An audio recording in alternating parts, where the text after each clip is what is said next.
CO, Halito, peace, everybody. CO, Halito, what up? Sava, what's up? All right. I appreciate y'all tuning in to my Flambeau Fridays. Gia Fridays. That's Gia. Fire Fridays. All right. How y'all doing? Peace to everybody in the chat, observers, everybody tuning in. Peace, peace, peace. So, we are approaching green corn. We approaching ceremony and powwow time. Ready to go to some family reunions. Ceremony and powwows. I love this time of year because it's about to be spring. And we headed to that first new moon in spring.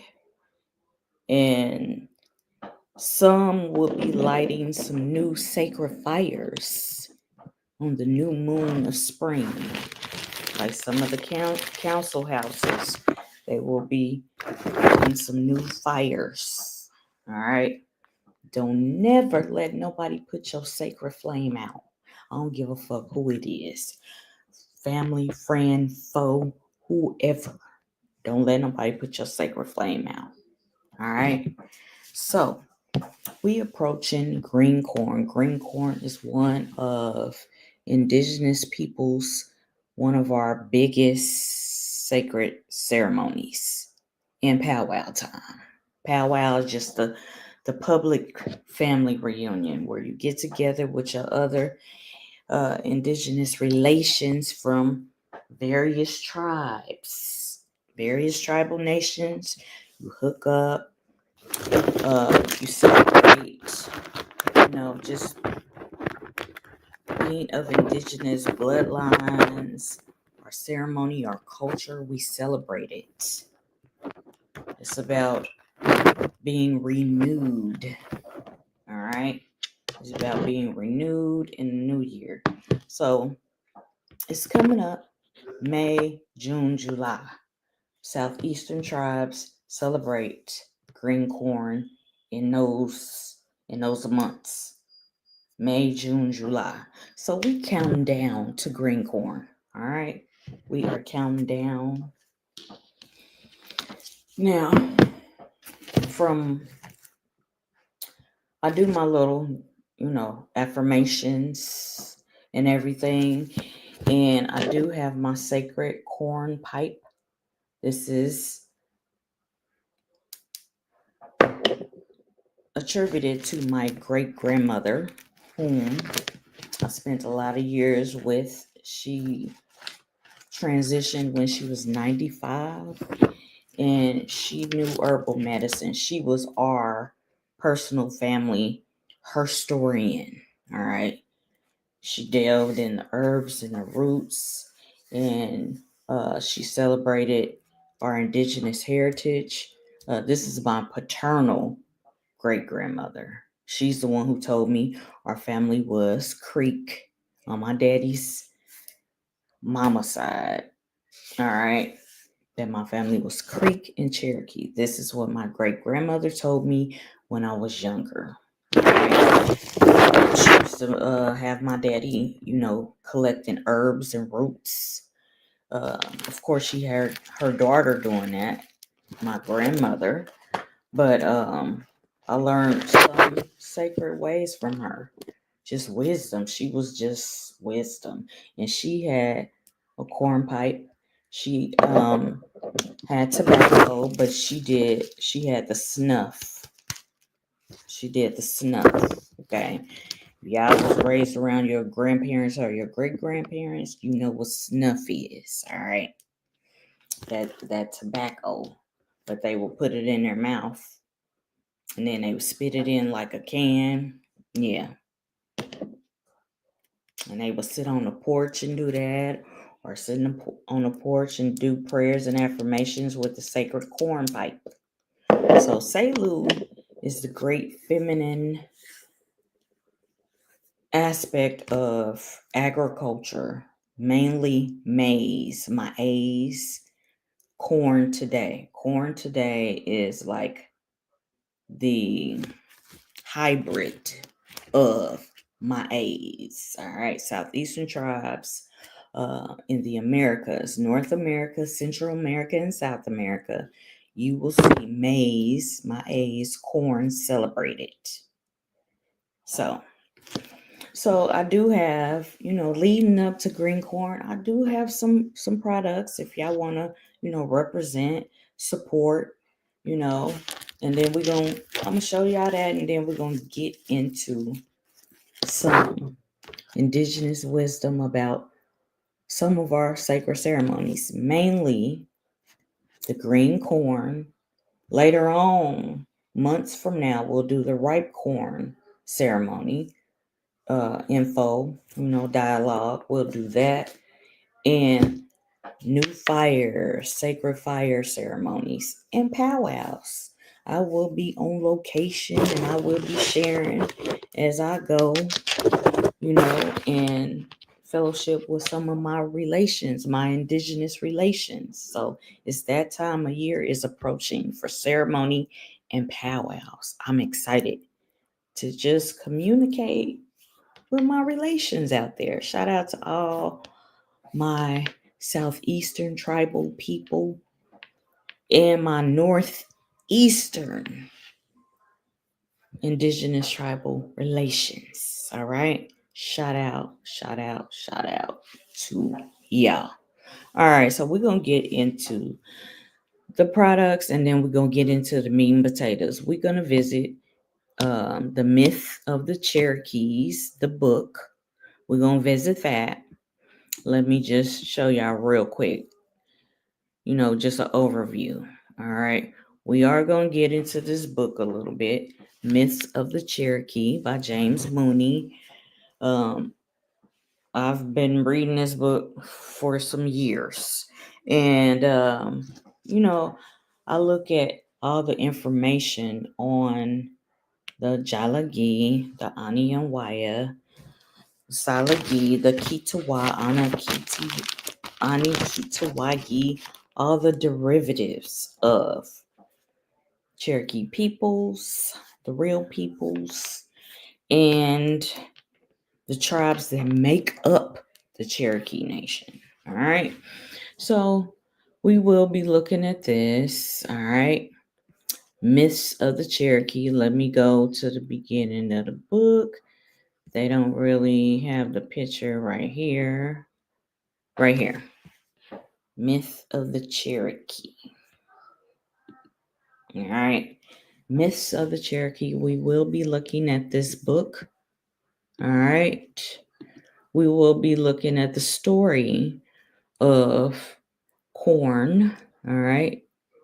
Green corn, ripe corn, etc. Corn also goes with the oral tradition story of the three sisters. That's corn, beans, and squash. It's about agriculture, tilling the land, the earth, caring for the earth, being true stewards of the earth, and having corn, beans, and squash, and other things to nourish yourself and your family. So we will look at that. And let me pull up this. We will look at this other aspect of, I like this article of where they kind of went with it. Say Lou, the great corn mother. All right.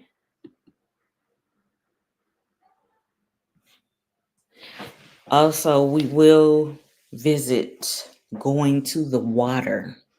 Going to the water is a sacred ceremony that when the colonizers came and they forced our ancestors to become Christians, all right, they forced Abrahamic religions on them. So those spiritualist churches have a lot of indigenous elements from the Americas. That's North, Central, and South America, and the Caribbean, the diaspora. It's a lot of elements of all of those indigenous peoples, from the darkest brown to the lightest brown, or spirituality and culture. All right. So we will look at going to the water, what that means, and that was incorporated into we brought a lot of our ancestors brought a lot of indigenous practices into the church today, which is why them real churches, like them spiritualist churches, they still practice hoodoo, dealing with herbs and roots to heal, a little bit of Santeria, Corandismo,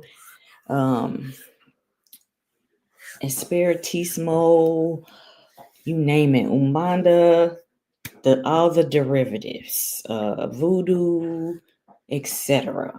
All right. It's about being connected to this great spirit, the source of all things, your ancestors and spirit guides, and how to navigate through life. Okay. So we're going to talk about going to the water.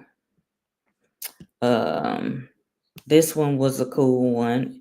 It's just a picture of going to the water.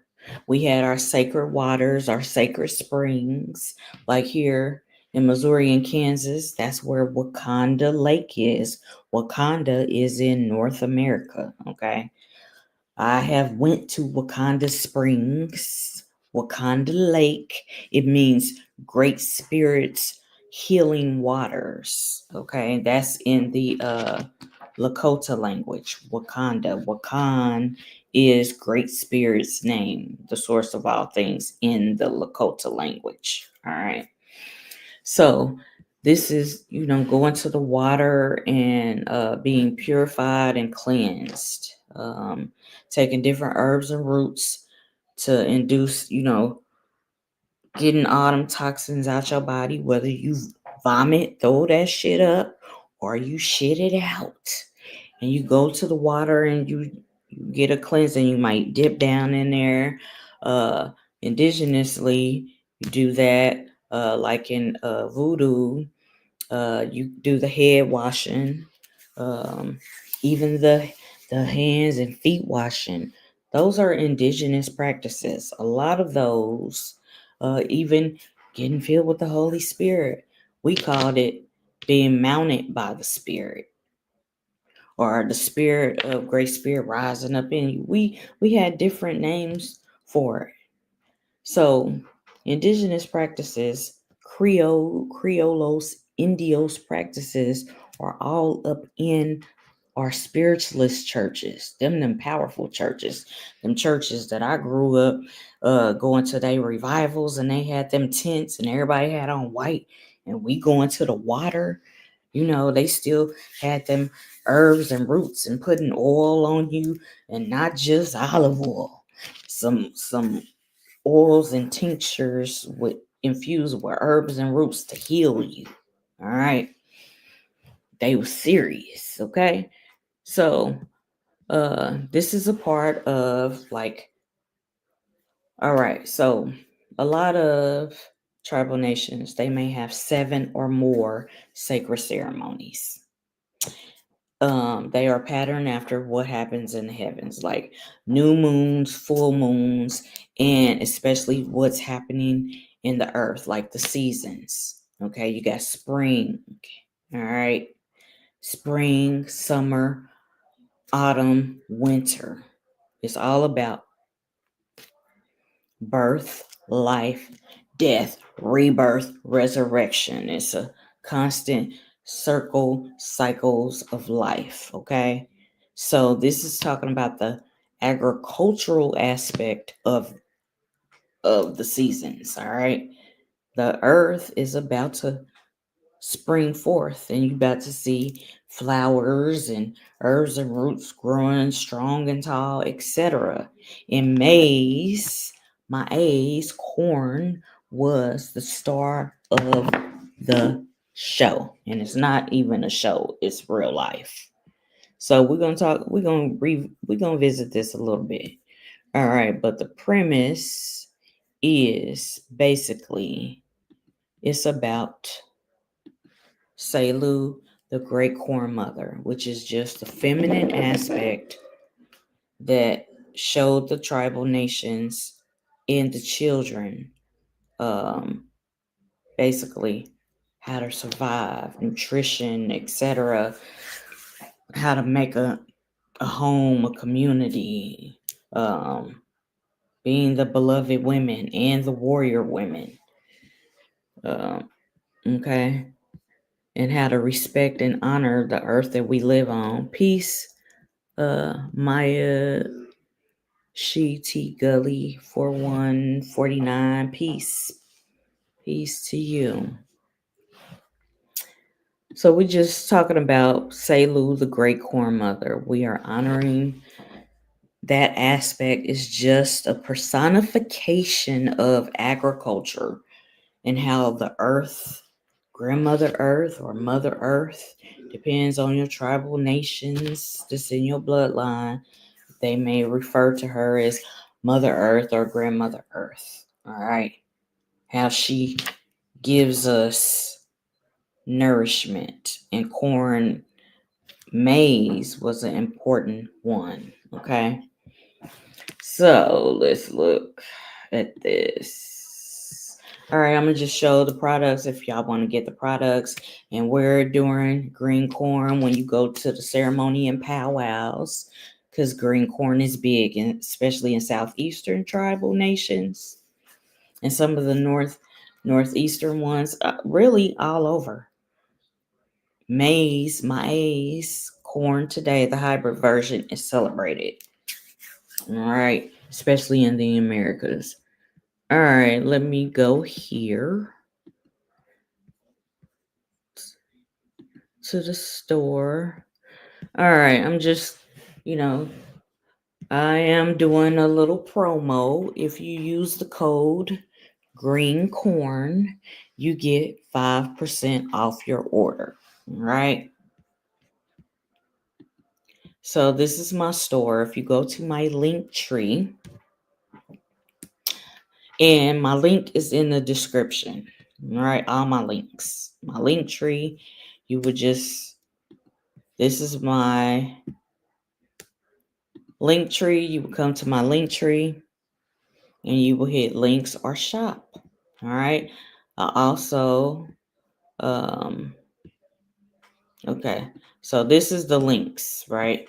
It has my website for my spiritual readings, my spiritual sessions, whether you get a LifePath reading or you get a SpiritStrology session where I do indigenous astrology.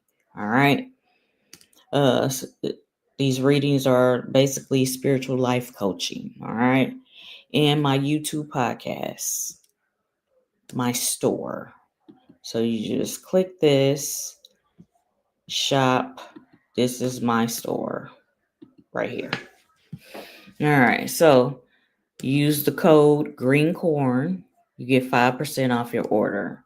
So I do have my oracle stuff in honoring the matriarch. I have those up there all the time. All right. I have those. And then this is the great corn mother. All right. I have, the little spring, summer little totes. I got those.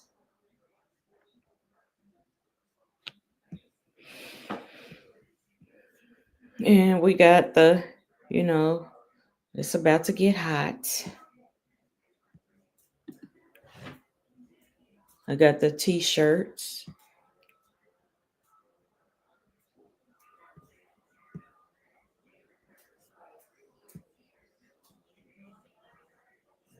I got the mugs, the coffee tea mugs.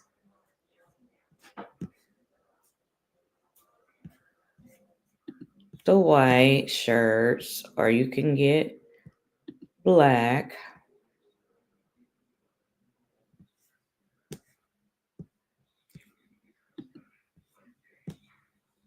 This is like a reddish orange color. I like this color. Shows y'all the mugs, and I do have a yoga mat. You can get it in the yellow or the deeper yellow. You can get it in black. I do have workout gear for those that do yoga, Pilates, meditation, etc. Especially my Oracle collection. I have, the leggings, the tank top, etc. I got the water bottles, etc. But this is a design that I made in honor of the great corn mother, Selu. It's just a visible personification of the things that are produced from Mother Earth, but Great Spirit created it all in the form of maize, one of the three famous sisters. All right. It's a part of our diet. Was a part of our ancestors' nutritional diet. So it's about agriculture, tilling the land, etc. So this is my design that I made, and these are my products. So if you want to represent green corn, you can get your items. Okay, you can get your items. So I appreciate your support. Remember, use the code green corn. You get 5% off of your order. All right. So let's back to the lecture at hand. All right, we're gonna get started. All right, I'm gonna just read a couple of things, and then we're gonna go to James Mooney's book, and we're gonna, go through some information. All right. Let's see. Okay, so let me pull this up and get started.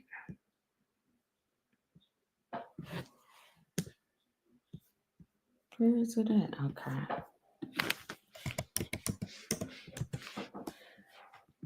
All right, let's see. Hopefully y'all doing all right. All right, so basically in Jalagi, Anianwaya, Anikitawagi, Cherokee mythology, okay, it's just describing what happens in heaven is mirrored here on the earth realm type of thing, right? So, Selu means maize or corn today, right? She is the first woman and central figure in the story of the origin of corn and game. Okay, the game, deer, buffalo, etc. All right. Selu, she was the wife of Kanati, the lucky hunter. According to the myth, she produced food for her family through a secret mystical process. So we have oral tradition stories, kind of like the Bible has fables, parables, allegorical stories to describe things that happen in life, right? The secret harvest. Selu would go into the storehouse alone and emerge with baskets full of maize, corn, and beans. All right. She had two sons in the story. They were curious and suspicious. They spied on her and discovered that she produced the food by rubbing her belly for corn and her sides for beans. All right. And then they're basically talking about the mother, the womb, the stomach, but basically a kernel, a seed, because in the story, she dies, right? And she sprouts corn and she feeds her people. So it's an allegorical story, right? So they got different renditions of it. But so they feel like the death of Selu is believing that okay, some people don't understand indigenous and Creole spirituality and culture. They try to demonize it and say witchcraft, like witchcraft is a bad thing. But you have to understand, in every spirituality system, in every religion, there's always the motive of the practitioner, the heart of the practitioner, and what they're doing. Are they doing it for good, or are they doing it for bad, basically? So that's in any religion, any spiritual system. I don't give a fuck. It's in all of them. There's good people and there's bad people and shit.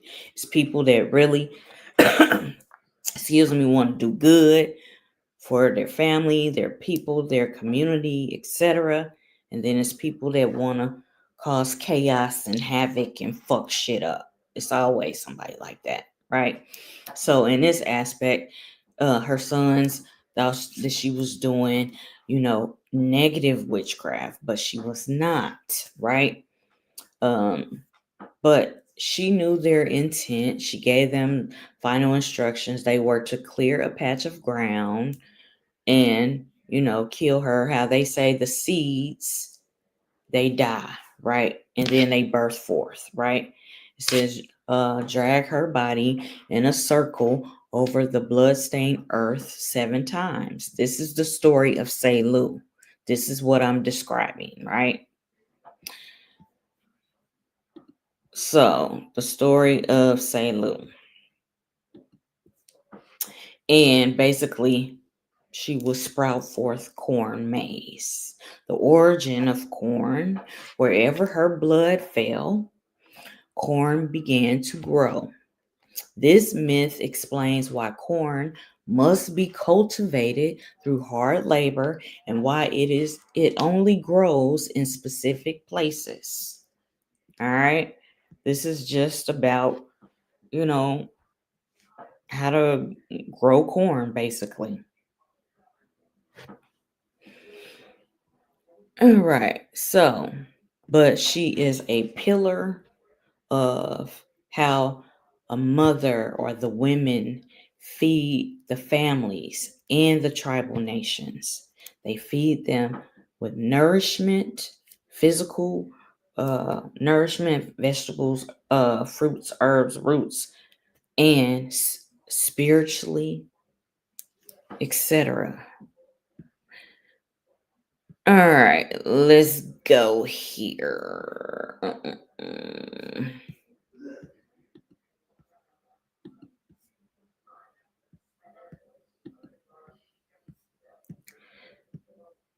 Okay. And this is a rendition of the story that when we look at the myths of the Cherokee myth collected and retold by James Mooney. So basically, he spent some time with indigenous people of the Anikitawagi, Salagi, Cherokee tribal nation. And he learned some of their ways, their formulas, their allegorical stories, etc. So he wrote a book about it. All right, so this one is Kanati, because he was the hunter and she was the corn, maize, and game. So about agriculture and buffalo deer, hunting buffalo deer, etc. Okay, it's just food. All right, so it says, when I was a boy, this is what old men told me they had heard when they were boys. Long years ago, soon after the world was made, there lived a hunter and his wife, and their only child, a little boy. The father's name was Kanati, the lucky hunter, and his wife was called Selu, corn, maize. No matter when Kanati went into the woods, he never failed to bring back a load of game, which his wife would cut up and prepare. First, she would cleanse it, give thanks, cleanse it, and then cut it up and prepare it, washing off the blood from the meat in the river near the house. The little boy used to play down by the river every day, and one morning the old people thought that they heard laughing and talking in the bushes, as though there were two children there. When the boy came home at night, his parents asked him who had been playing with him all day. "He comes out of the water," said the boy, "and he calls himself my elder brother. He says his mother was cruel to him and threw him into the river." Then they knew that that strange boy had sprung from the blood of game, okay, those animals, right? Which Selu had washed off at the river's edge. So basically, they saying there's life in the blood of humans, animals, etc. There's life in it. All right. Every day when the little boy went out to play, the others would join him. All right. But as he always went back again into the water, the old people never had a chance to see him. At last, one evening, Kanati said to his son, "Tomorrow, when the other boy comes to play, get him to wrestle with you. And when you have your arms around him, hold on to him and call for us." The boy promised to do as he was told. So the next day, as soon as his playmate appeared, he challenged him to a wrestling match. The other agreed at once, but as soon as they had their arms around each other, Kanati's boy began to scream for his father. The old folks at once came running down, and as soon as the wild boy saw them, he struggled to free himself and cried out, "Let me go, you threw me away." But his brother held on until the parents reached the spot when they seized the wild boy and took him home with them. They kept him in the house until they had tamed him. But he was always wild and artful in his disposition and was the leader of his brother in every mischief. It was not long until the old people discovered that he had magic powers, and they called him Anag Utasanhi, he who grew up wild. All right. Whenever Kanati went into the mountains, he always brought back a fat buck or doe. These are deer, right? Or maybe a couple of turkeys. One day, the wild boy said to his brother, "I wonder where our father gets all that game. Let's follow him next time and find out." A few days afterward, Kanati took a bow and some feathers in his hand and started off towards the west. The boys waited a little while and then went after him, keeping out of sight until they saw him go into the swamp, where there were a great many of small reeds that hunters use to make arrow shafts. Then the wild boy changed himself into Puff of Birds Down, okay? Which the wind took up and carried until it alighted upon Kanati's shoulder, just as he entered the swamp. But Kanati knew nothing about it. The old man cut reeds, fitted the feathers to them, and made some arrows. And the wild boy in his other shape thought, "I wonder what those things are for." When Kanati had his arrows finished, he came out of the swamp and went on again. The wind blew the down feathers from his shoulder, and it fell into the woods. When the wild boy took his right shape again and went back and told his brother what he had seen, keeping out of sight of their father, they followed him up the mountain until he stopped at a certain place and lifted a large rock. At once there ran out a buck, which Kanati shot, and then lifting it upon his back, he started for home again. "Aho!" exclaimed the boys. "He keeps all of the deer shut up in that hole." This is what they was thinking. "And whenever he wants meat. He just lets one out and unalives it with those things he made in the swamp. They hurried and reached home before their father, who had the heavy deer to carry, and he never knew that they had followed him. A few days later, the boy went back to the swamp, cut some reeds, and made 7 arrows, and then started up the mountain to where their fathers kept the game. When they got to the place, they raised the rock, and a deer came running out. Just as they drew back to shoot it, another came out, and then another and another, until the boys got confused and forgot what they were about. All right. In those days, all the deer had their tails hanging down like other animals.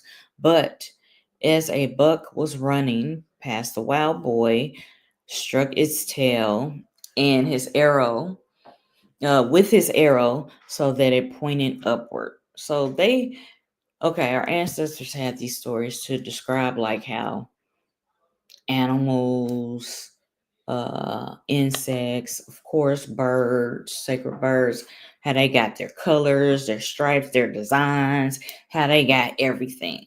They had an allegorical story for everything. So this is just an allegorical story about sacred corn, which is maize. Corn is a hybrid of maize, and it's about game, giving honor and respect and thankfulness for nourishment. Oh, okay. Um, it was easy for you to grow corn in Detroit. Okay. All right. Peace. Uh, Earth to Aura 528 Hertz. Yeah. Yes. That's awesome. Got your agricultural skills, farming skills. That's what's up. I've dabbled in growing some herbs and roots. My mother, they had their own land. They stayed with their land. So they had their own land, crops, etc. They had livestock, game, all that. Okay, so basically, they started talking about the other animals. The raccoons, the rabbits, the 4-footed animals, all but the bear, because there was no bear then, they say. Last came the flocks of turkeys, pigeons, partridges, etc. So basically, I'm not going to read all this, but y'all get the gist of it. I have started reading it, but basically, it's just saying that basically they had the corn and the game, and they had food and nourishment for their storehouse, basically, so that they could be fed, etc. So these are just allegorical stories. Then they talk about wolves, the great Wyatt spirit, the magician, the pathfinder. Okay. So they start talking about basically the spiritual aspects of the different animals, because our ancestors looked at the behavior of the animals. They saw how the crops grew. When you plant corn, beans, and squash together, they thrive. That's why they're planted together. Thus, they are called the three sisters.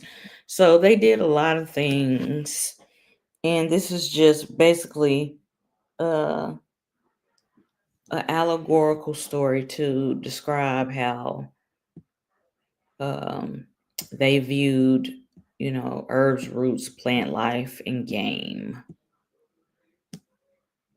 And our ancestors would sit by a sacred fire and tell these stories. So, y'all can check this out.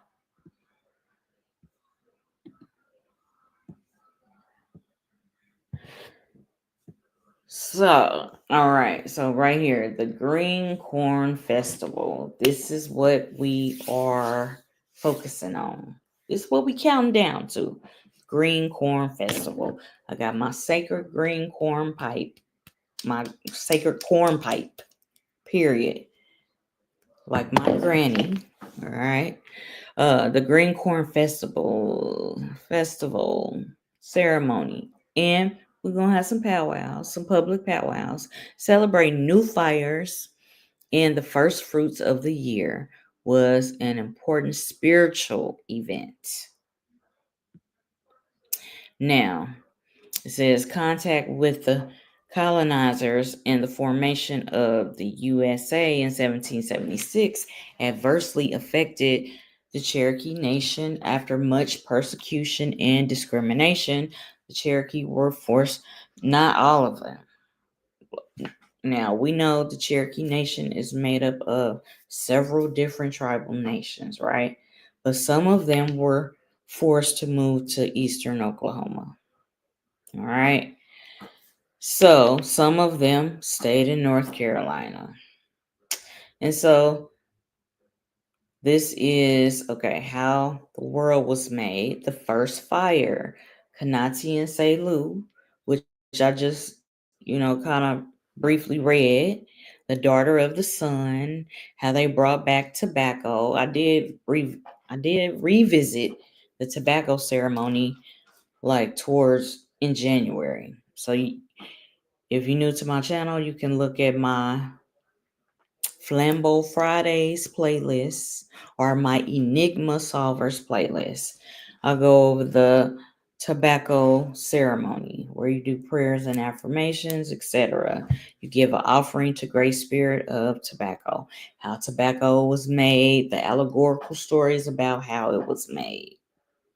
The journey to the sunrise, the Pleiades, and the pine tree, the bears. I love the allegorical stories, sitting by the fire and talking about the allegorical stories and the ways that our ancestors did things, reading a book about it, or hearing oral tradition stories about it, that type of thing. So,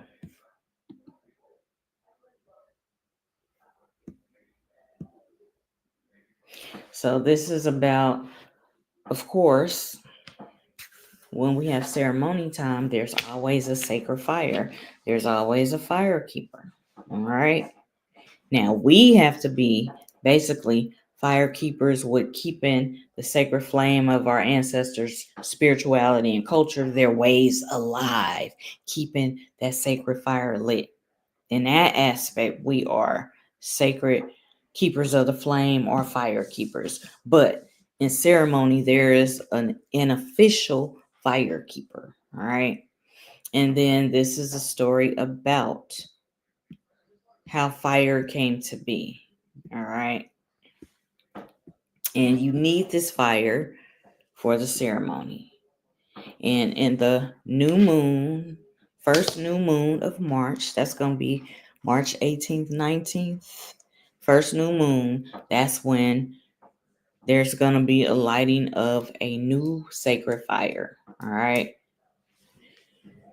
So, okay, a great Cherokee myth collected and retold by James Mooney. They say retold because our ancestors already had these oral traditional stories. So, in the beginning, there was no fire, they say, and the world was cold until the thunders, all right, the sacred thunders, Ani, Hayun, Tikwala, Ski, Ani, Hayun, Tikwala, who lived up in the Galunlati, sent their lightning and put fire into the bottom of a hollow sycamore tree, which grew on an island. The animals knew it was there because they could see the smoke coming out at the top, but they could not get to it on the account of the water. Now, I do have some books. I got this one book that has like some really good illustrations of these stories, right? It's like a children's book, but it's not a children's book. Okay. And it's beautiful.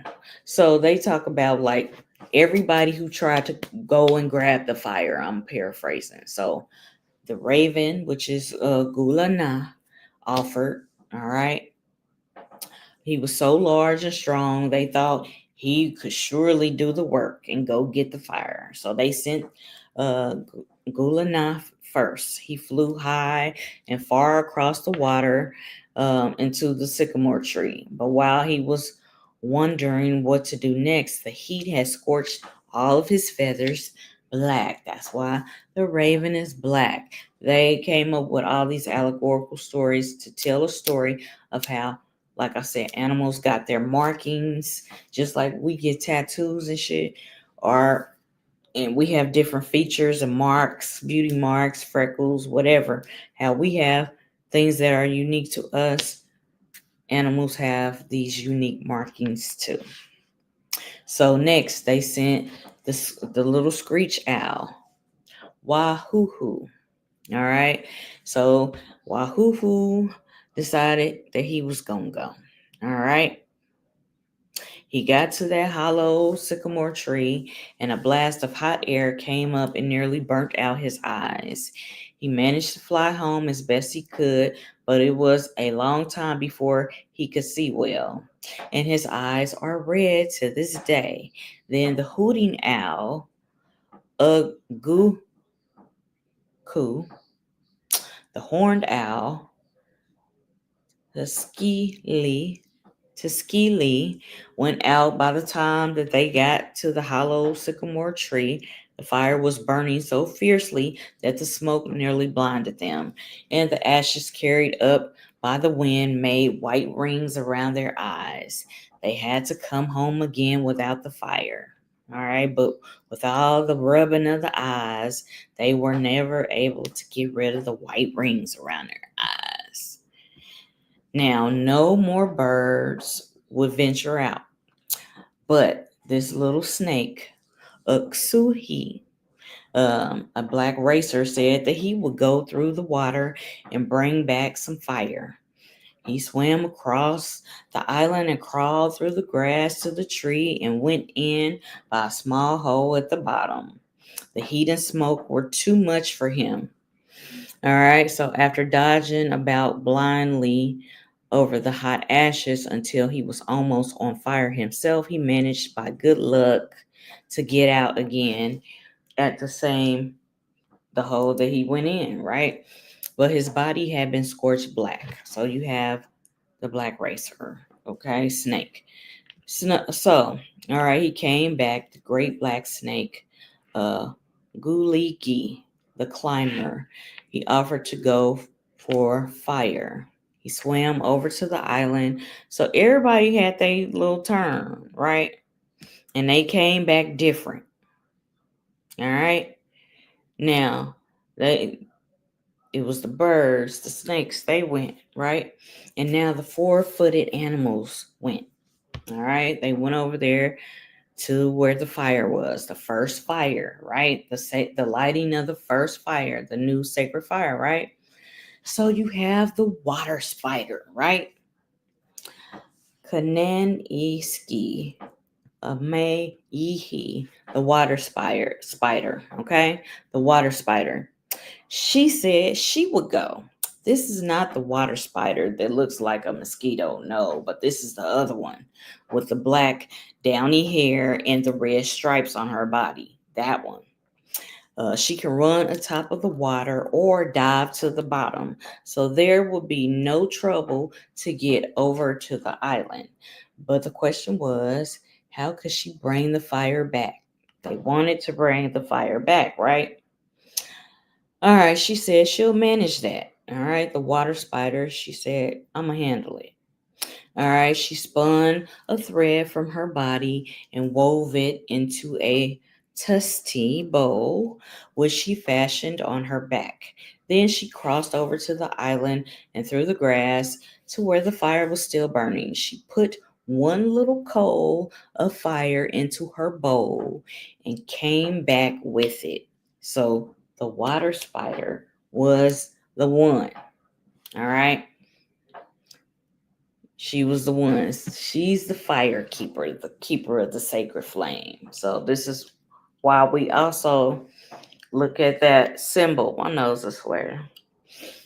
We always reverence that symbol as the symbol of the sacred fire keepers. All right. One of them, right? So she came back with it and it was still in her little bowl. All right. And ever since, we have had fire because the water spider still keeps her tusty bowl. All right. So that is just one of the oral tradition stories. So you can sit by the fire and tell your children these stories. All right. These are just, things, to tell your family. Share these oral tradition stories. Okay.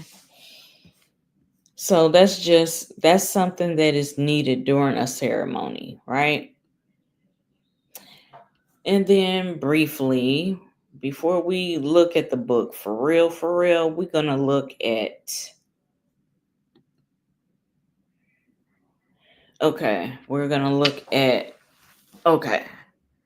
now, another aspect of Selu, this is who we're talking about right here.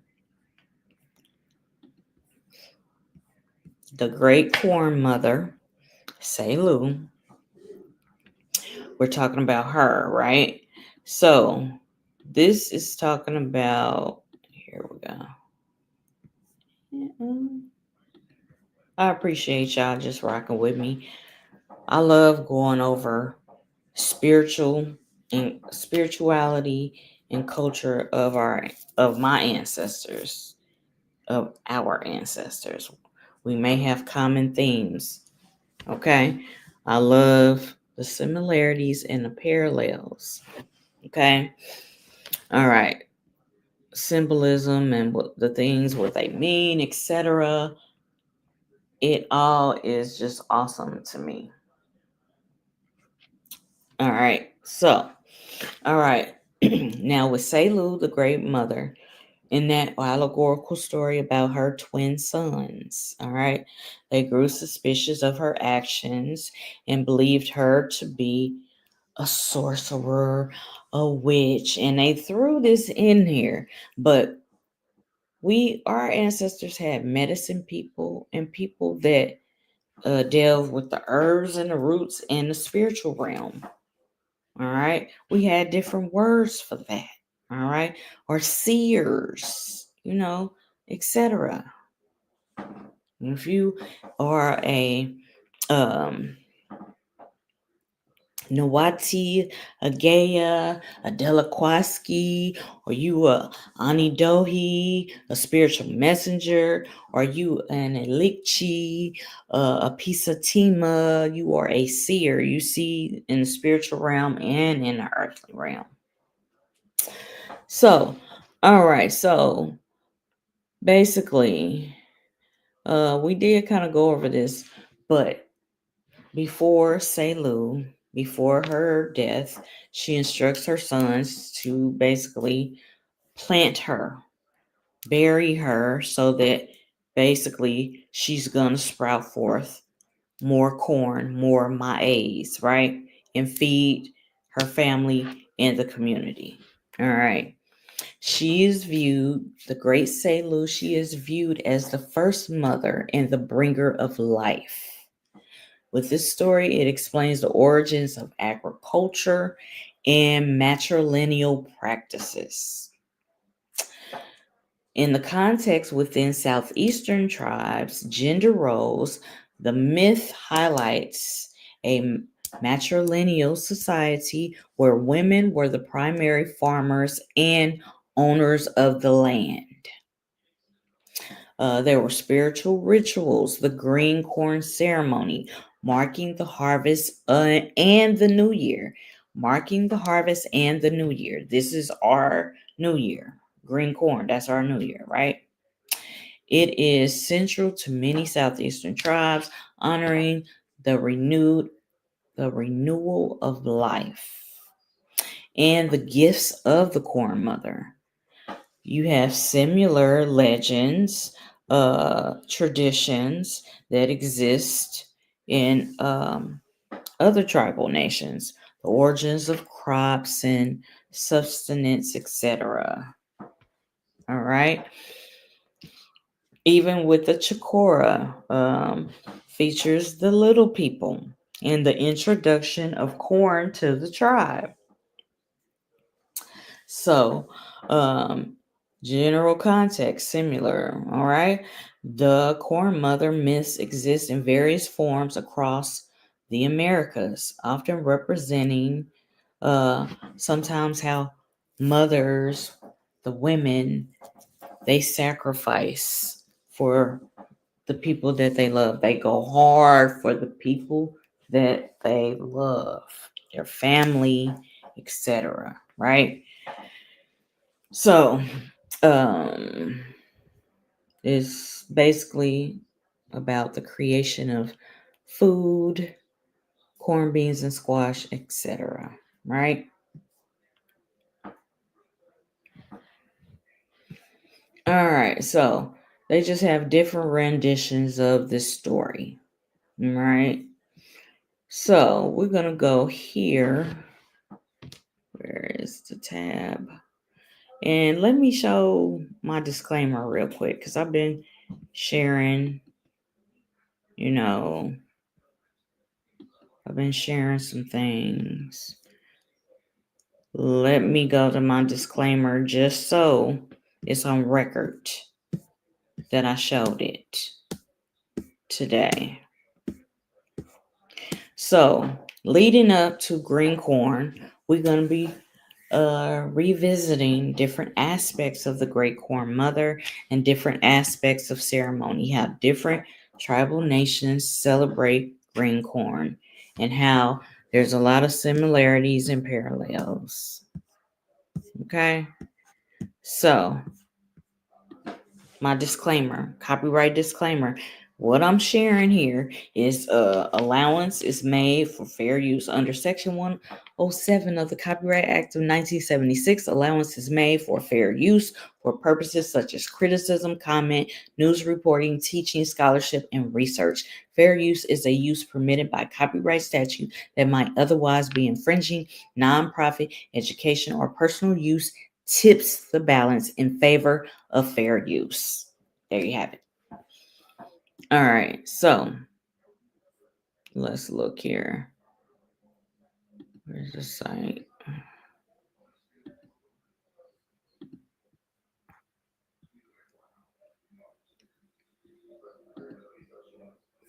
Let me see if I'm talking about something in the chat. Okay. Peace to everybody coming on in. The premise of what we're talking about is the Great Corn Mother, say Lou. Well, I find this, I had this pulled up. I got a lot of tabs open, but we're talking about the Great Corn Mother. We leading up to green corn ceremony and powwows. I'm ready to, communicate and fellowship with my relations. All right. At some powwows, some green corn powwows. This is what the spring and summer is about. Fellowshipping with your relations. There you go. Oh shit.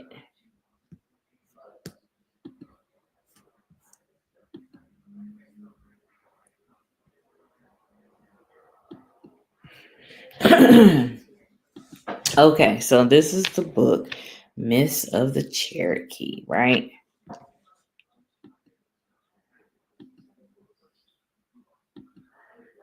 So, all right, this was Swimmer, who was a medicine man, right?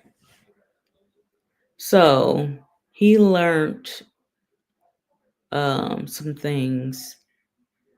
James Mooney, All right. So these are story and storytellers, right? They focus on that. Let me look at the table of contents real quick. Is the table of contents in here? Excuse me, y'all.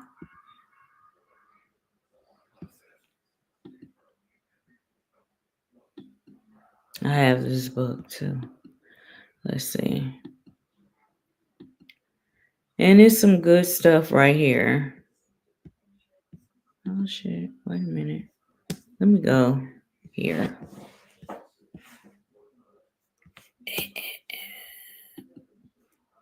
All right, let's go here. I'm way on page 200. All right. The Myths of the Cherokee. Retold by James Mooney. All right, let's see where I want to go. I'm just going to read a little bit. Okay, we'll look at stories and storytellers. We'll look at that. We kind of went over the first fire. It was a snippet. There are some things about the moon and the thunders and the stars. So cosmology, astrology, astronomy, the Pleiades and the Pine, the Milky Way, etc. So let's see. 229. We'll go there, but all right. Let's see what's next. So I'm just giving y'all an overview. Y'all can look at this in y'all spare time if y'all want to examine this book. All right. Let's see. I've read a lot of books and skimmed through a lot of books over the years. But this one I keep it by my desk. Along with the Cherokee Feast of Days. It's like a daily meditations, and it does break down, indigenous ceremony every day. Like it's a lifestyle, basically. March is the Unu Lahi, with the windy month. So,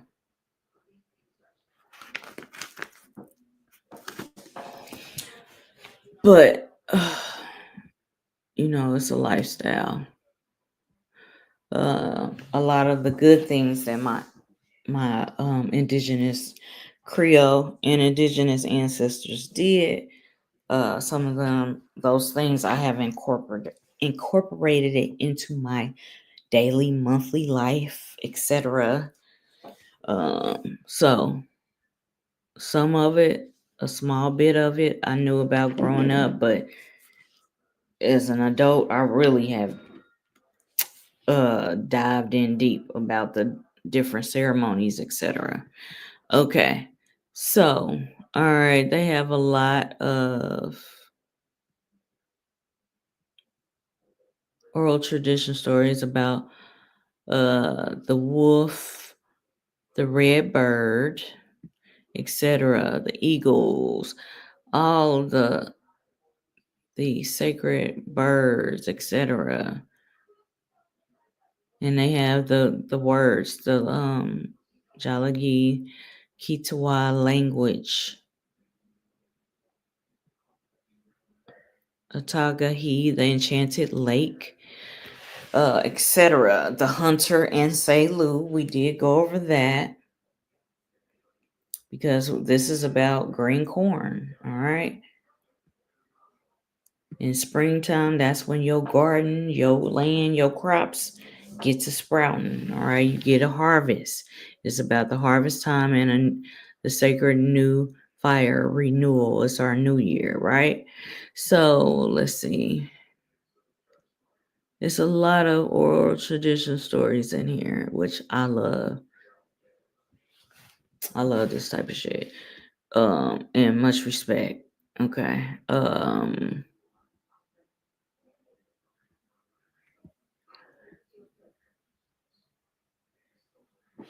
So basically, this is full of, this is the myths, and then you do have some formulas, etc. But spirit folk, so they're talking about right here, 330. Let me.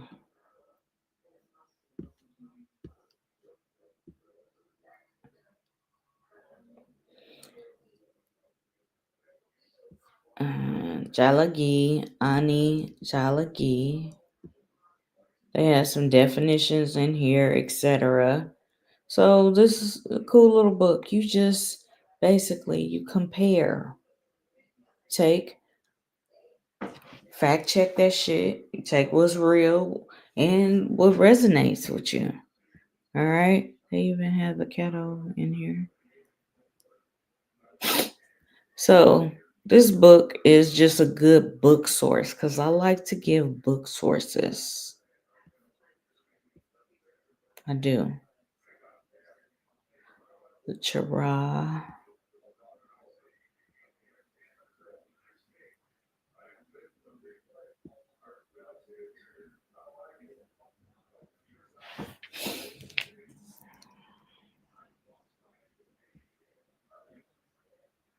So right here, if you want to learn about DeSoto and his route and how he encountered indigenous peoples, all right. You can read about this right here. Okay.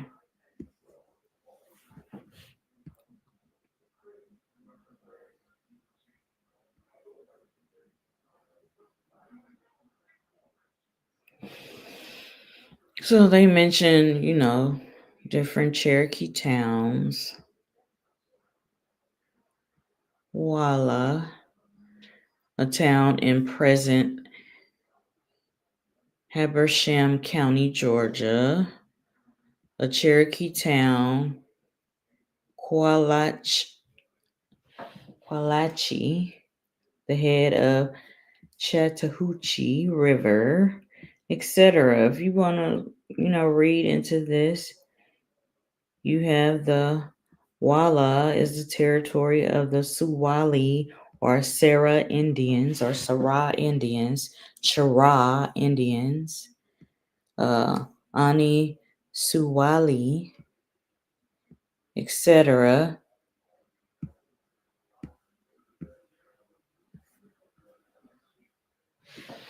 Of course, they mention the territory of Cofitachiqui.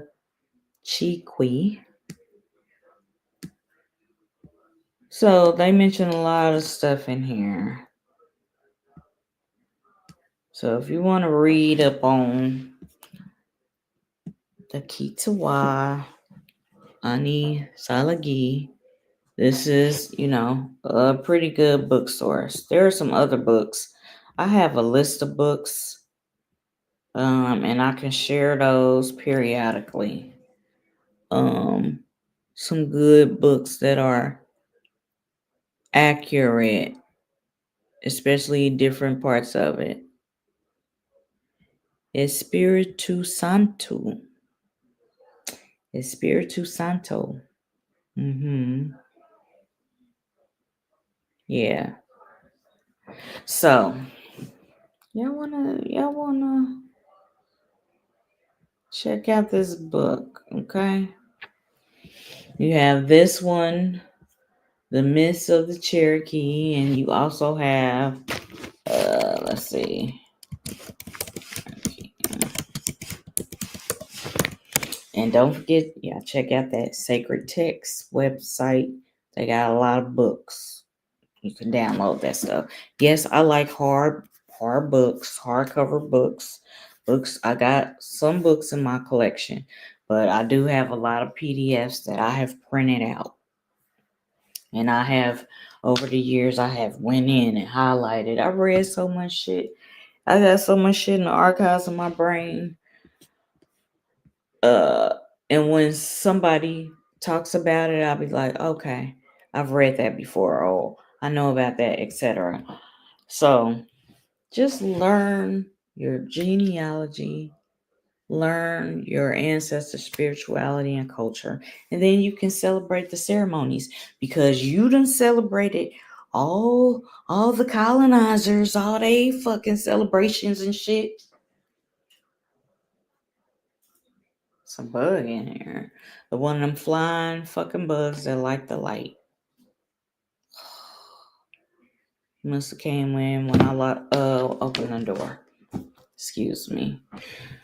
But you done learn all that shit about the colonizer ceremonies and they holidays and shit and Abrahamic religions that was brought by the enemies, the invaders. You done learned about all them pseudepigrapha, biblical ceremonies and all they parables and holidays and shit. See what predates that shit. All right, check out my Enigma Solver Chronicles playlist, because we go in on the religions and shit, and spiritual systems. So check that out. So the other book is The Sacred Formulas of the Cherokees, once again by James Mooney. He was trying to soak up all of the game, and he was trying to soak that shit up. There's another book source. All right. So if you got Jalagi, Kitawagi, Ani Salagi, Cherokee in your family, learn about the sacred formulas of the Cherokee. Learn about the myths, the spiritual parables of the Cherokee. Learn about the ceremonies. Okay? Learn about it.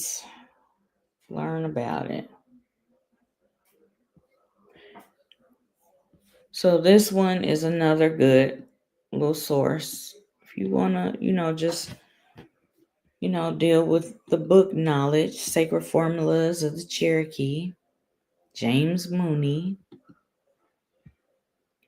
So he has stuff in here about Swimmer's manuscript. All right.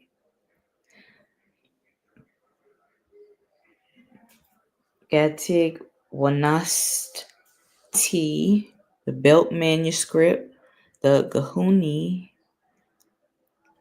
the Inali, the Black Fox manuscript. He does, share some, he does share some shit. Talks about the spirituality, the religion, the myth and origin of disease and medicine, theory of disease, animals, ghosts, witches, spiritual practitioners, etc. Talks about it. The medicine dances. There will be some medicine dances going on at the powwows and at the ceremonies.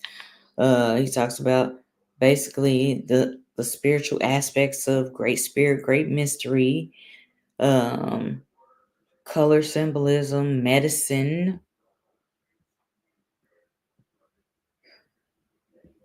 sacred songs and prescriptions, meaning herbs and roots and certain things to do for healing, etc. Yeah, I got this one too. I got this book too.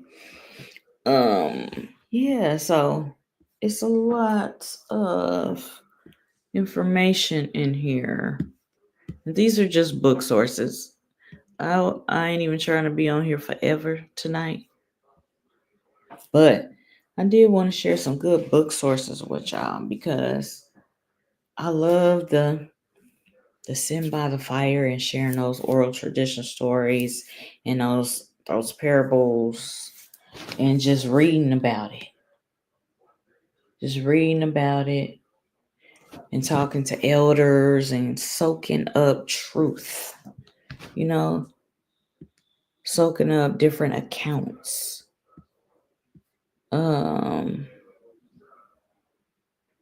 Yeah.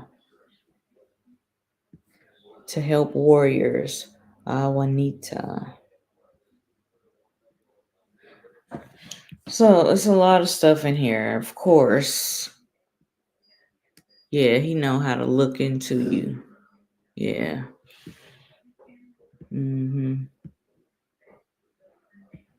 He was a uni swimmer. Yeah. So if you want to tap into some formulas, this is your book.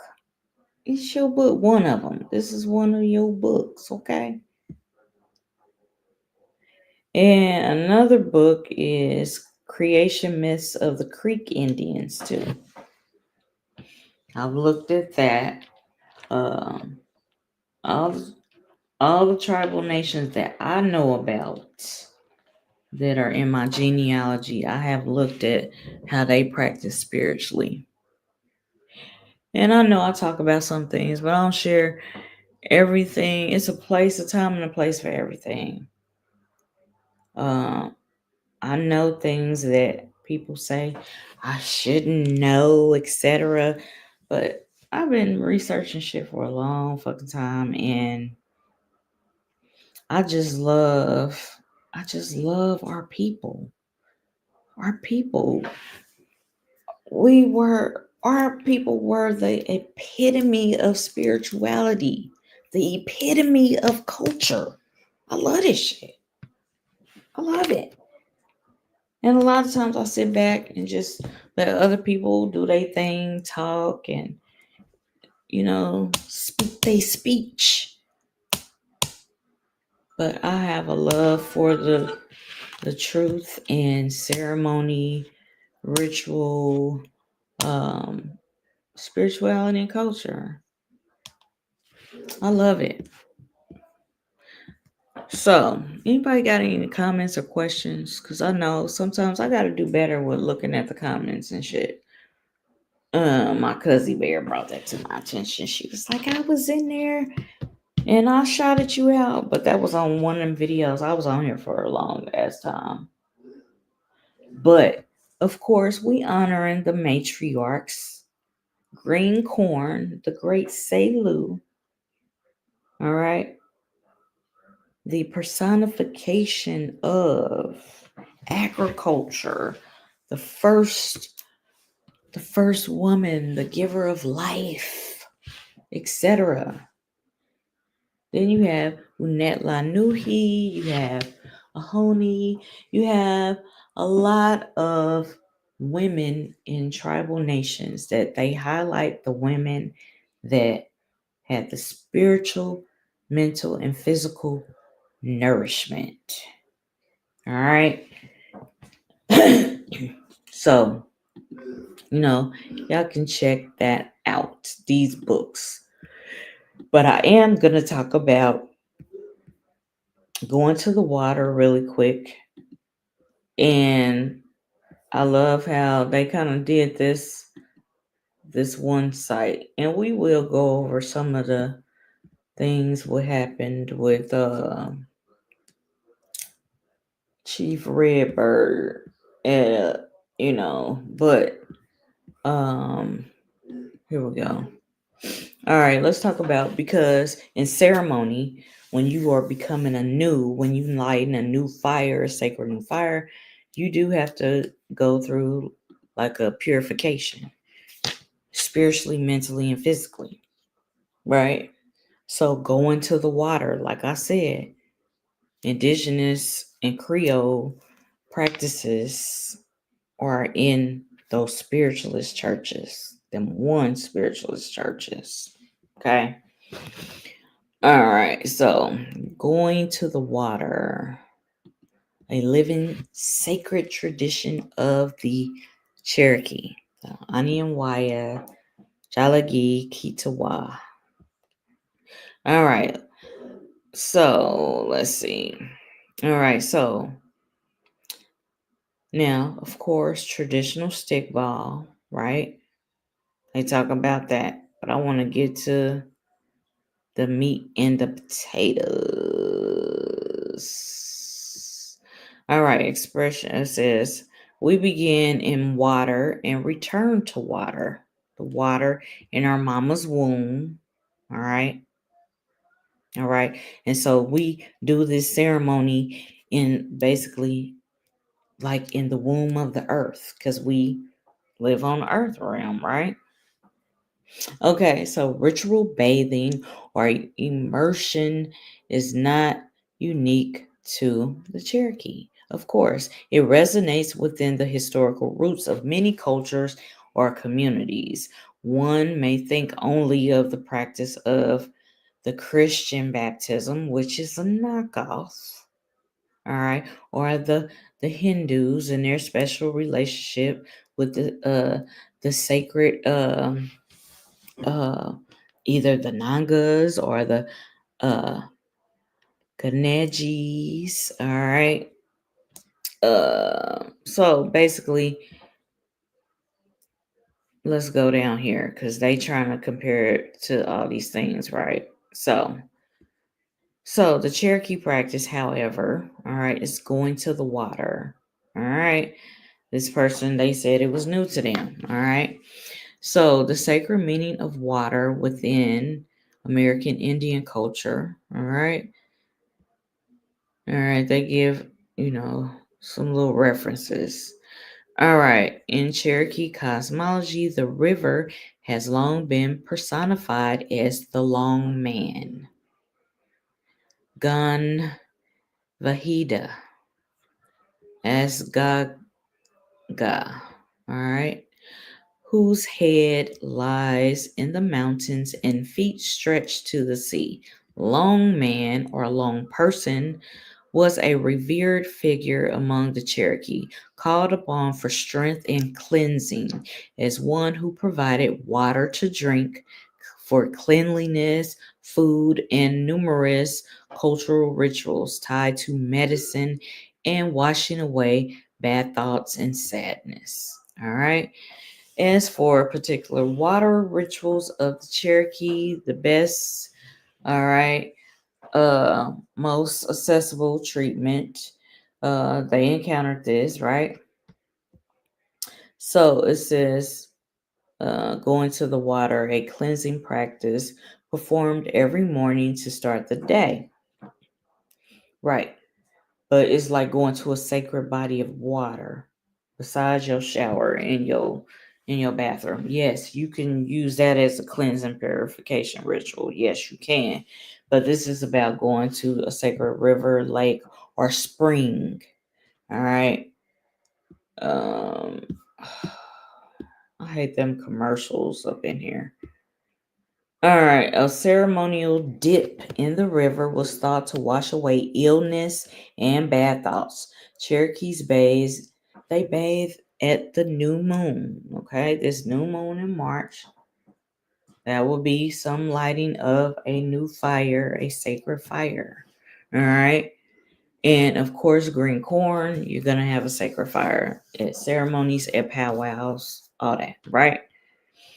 So it was done, this bathing, this cleansing, going to the water. It was done during new moons and after returning from war. Men would go to the water to purify themselves before re-entering the community. The practice was so sacred that it was considered taboo to spit or to go to the bathroom in the river, all right, or contaminated with animal blood, right? So they was like, no, you got to respect the sacred waters that Great Spirit put here, right? When the Cherokee talk about the waters, they aren't talking about lakes or the ocean. They're speaking of rivers, okay? Now, y'all know I'm your Creole indigenous spiritualist, so I'm going to be talking about Creole, Creolos, Indios, indigenous stuff.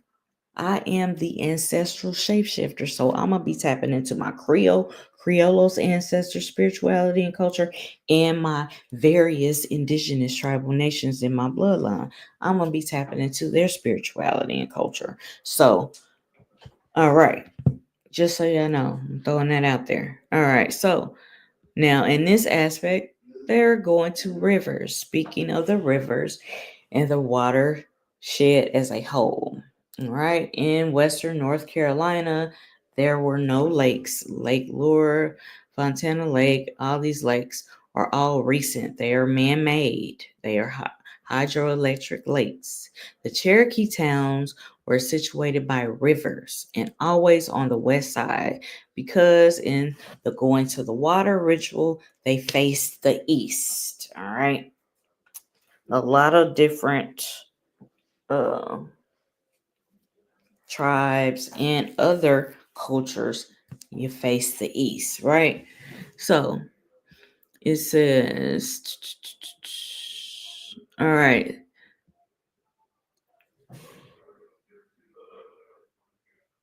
All right, they face east, and the names were inseparable from the river descriptions like Okana Lufti, going really fast, Tuckasegee, the turtle place, Anot Kias Dai, all right, French Broad, the place where they race because it was wide enough for canoes, etc. So, all right, going to the water. These are sacred rites and traditional sport of stickball, right? Okay, so this man, he broke down the special importance of rivers centers on stickball, a Cherokee sport, and a rehearsal for battle known as little brother to war, an early cousin to lacrosse. Stickball contests in the 1830s could include as many as 600 people because it's a practice preparing you for war, basically. Okay, showing you some techniques. All right. So it's about combat, strategy, etc. All right. Sometimes people died in these fierce, bare-chested, man-to-man tournaments. All right. So, in this book, this man, Wolf, he recalls stickball go to water rituals. The old medicine men or conjure man, you also had beloved women and conjure women, the spiritual medicine women, you also had them. They were also warrior women too. All right. But it says that old medicine men or conjure men helped the ball teams and danced all night. But during the dances all night long, the players were taken to the river 7 times from the beginning of the night until daybreak for power. All right. You took your ball sticks to the river with you, and he will go through rituals and prayer, and he'd say, here, the narration, the ritual utterance, all right? In Cherokee, a language, this sounds both guttural and smooth to the untrained ear, and everyone would dip their sticks in the river, always upriver, and then take a sip of water from the stick drippings, all right? That connected you to the river to give you strength. All right. It says going to the water also served an interesting emotional purpose.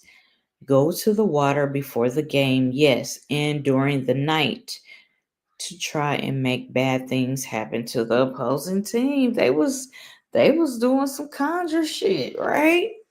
On some other shit. But at the end of the day, this was preparing them for war. All right. So they also say, like in these practices of stickball, which is preparing you for war, is considered bad form to get angry. So afterward, they went to the water again to wash those feelings away. They had to purify themselves 7 times. All right. To wash grudges away, etc.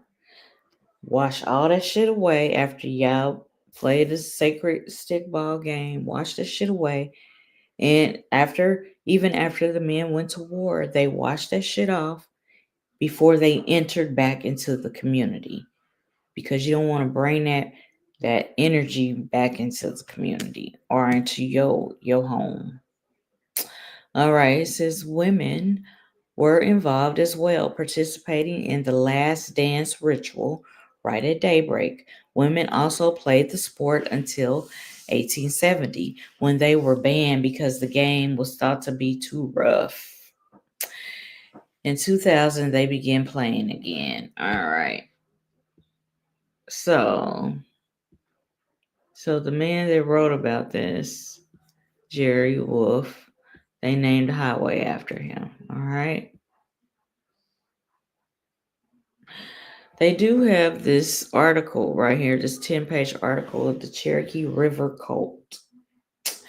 And then this was published in the 1900s. All right.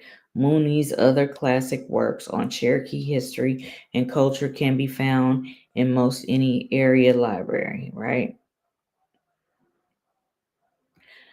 And this one is in 1993, a 6-page article, Going to the Water, a Cherokee Ritual in its Contemporary Context. All right, I'll be going on Gesture too. All right. I like the sites that give you the free books, let you read the free books.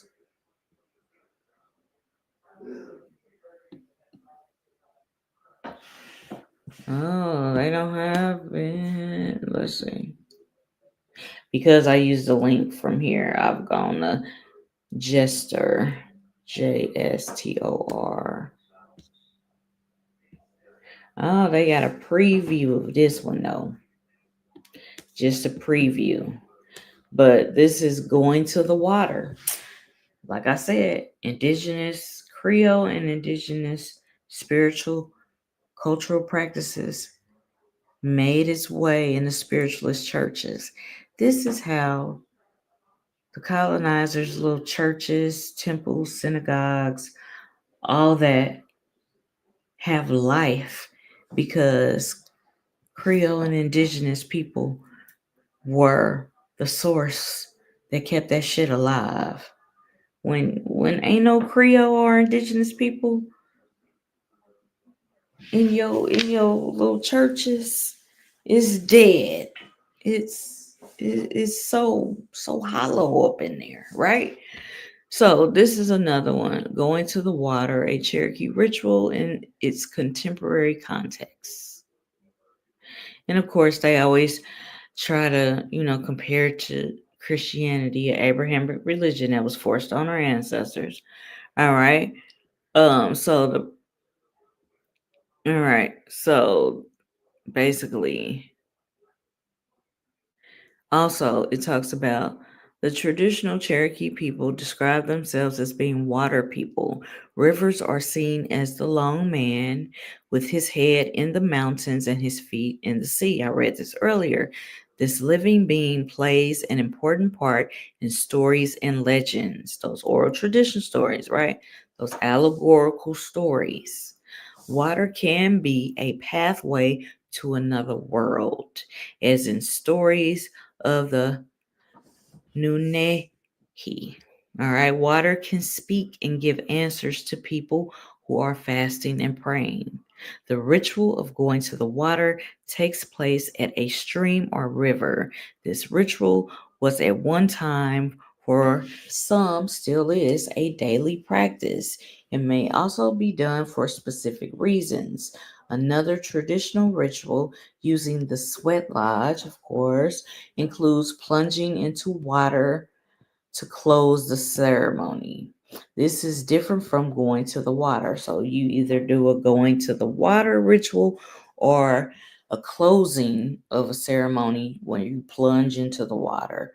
Also, sweat lodge, that's a different ceremony, right? All right. The importance of water in Cherokee beliefs, practices, legends, and myths. It is safe to say that use of water for spiritual ceremonies dates back thousands of years, taking the most conservative view. All right. But it's more than that, right?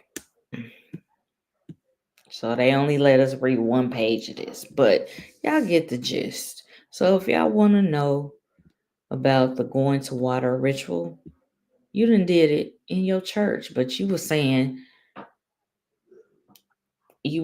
some names that the colonizer gave you, which the colonizer changed some of our ancestors' perspective of what the source, creator, creatress is. They changed the God. They changed the perception of who the creator's creator is. So, but I could get long-winded on that stuff. But if y'all want to see more podcast installments about, you know, spirituality and culture, where I break down like hidden meanings, esoteric shit that I don't always talk about, but I do have my Enigma Solver Chronicles and some of my old videos. I've shared some esoteric knowledge because on that side of the world, the esoteric shit, I'm an adept. Okay. So, all my adepts out there, I know y'all feel me. All right. Especially if you're an adept like me, sometimes I just listen to people and I just let them talk and I see what they know or what they willing to share. Whole time, I know some shit, especially on some shit that I'm gonna ask you about. But it's fun to me to see, what people will share and what they won't share or what they want people to know. If you truly want people to know the truth and you truly want people to not be blind or to know the knowledge, the wisdom, then you will share. I know certain things. Yeah, we can talk about it offline. All right. All right. And sometimes people present things like it's a secret, but really the secret is you. You got the fucking keys. You, me, we got the fucking keys. We got the master key on the inside of us. So and on any motherfucking given Sunday, we got the keys to open the fucking door. Just be mindful of what fucking doors you open. Disclaimer. Okay? Because I have researched a lot of shit in my years. A lot. I got some shit in the archives on my brain. But it's a lot. It's a lot. It's a lot. And I wish I could just share it all. But sometimes as I see different books or I see different videos or different things, it it it sparks something and it's like that chamber opens in my brain like you remember you was reading this book and it said blah blah blah, or you talked to this person, they told you this in confidence, or you saw this sacred book that you weren't even supposed to be seeing. It starts coming. It starts coming to the forefront. So I think I'm gonna close out, y'all. But we are counting down to green corn ceremony. It is a renewal for us.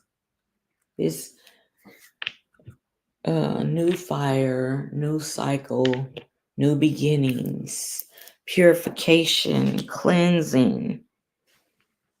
It's like a birthing forth. You coming from them sacred spiritual waters and being birthed forth again, right? And it's about the earth, basically, regenerating itself. The cycles of life. So we celebrate that as Creoles, and indigenous peoples, Indios people. We celebrate that. We celebrate life. It's about life. Yeah, it's a time for other shit. It's a time for everything. All right. I weigh both sides of the scale. So, any last minute comments or questions? Cause I'm about to be out of here. It's Friday. And I'm enjoying my day off, baby. The rest of my day off. So we briefly went over the great corn mother, the great corn maiden, Selu, which is a personification of the great mother. One of the personifications. And I'm gonna close out by reading this excerpt real quick.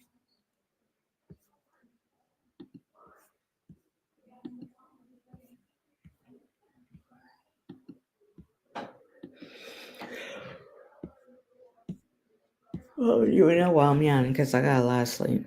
It's like when I get a lot of sleep, my body be acting like I'm sleepy or something. I don't know.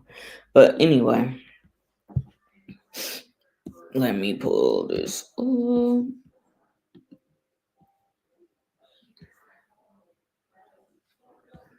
So, also, all right. So, May, June, July, these are green corn months.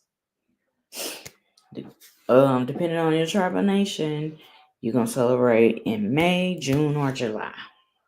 All right. It is Dihaluyi or Selu de la Dehaluyi. Green corn full moon. All right. Selu, the great corn mother. She was the first woman. Maize, corn, etc. We talked about this earlier. This is a recap.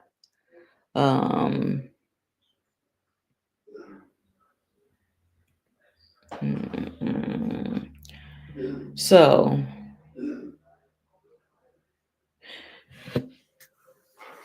Selu basically told her children how to preserve her seed. All right, how to continue to grow maize, corn, beans, and squash, etc. It's about reciprocity, reverence this time of year. Is necessary for good relationships with, of course, your tribal nation, your family, the earth, honoring the earth for the fruits that it gives. Of course, creator, the source of all things that gives all.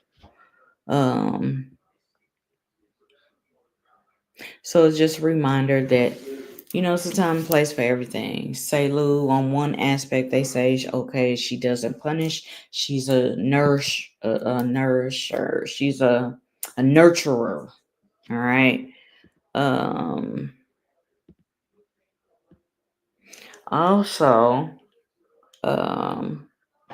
in the Chata, it is Ahoyo Shishba Osh. All right, means woman who stretches way back. In other words, long ago or unknown sacred woman. The first mother or corn mother is the first woman in in a lot of oral tradition stories. All right, the first mother or the first woman to have been created by the creator's great spirit, great mystery, right? She sprung to life spontaneously from the morning dew. They have stories about this, right? So we went over some of those oral tradition stories. She's also referred to as the All Maker, who lived in the earth. The great maize corn mother, the All Maker, the creator of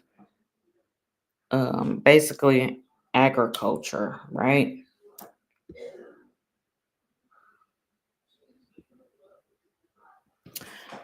Strength giver, nurturer, again.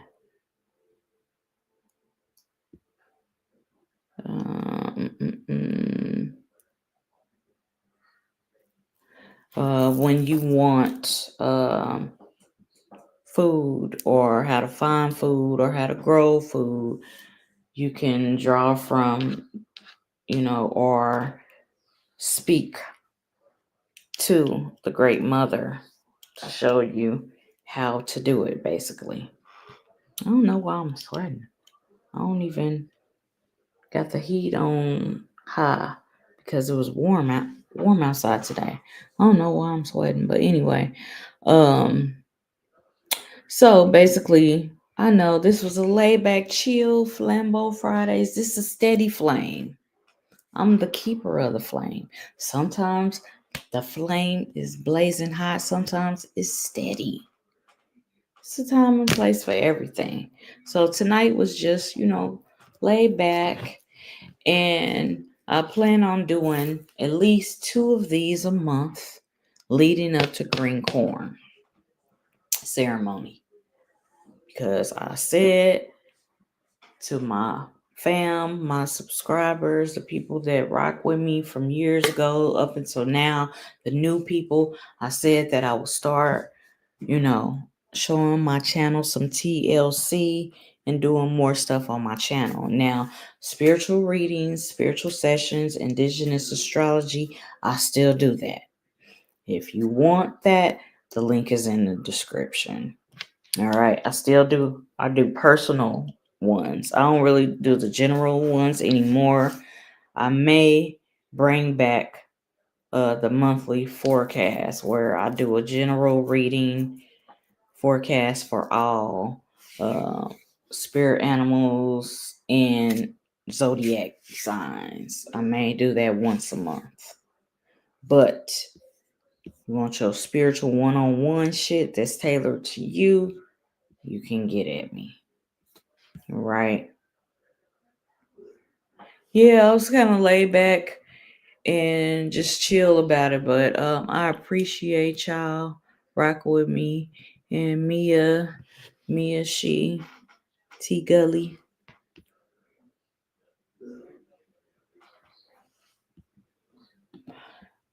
Yes, thank you all for tuning in. Wado Yakoki, Shona Bitch Chi, merci beaucoup, gracias, thank you to everybody who tuned in and rocks with me.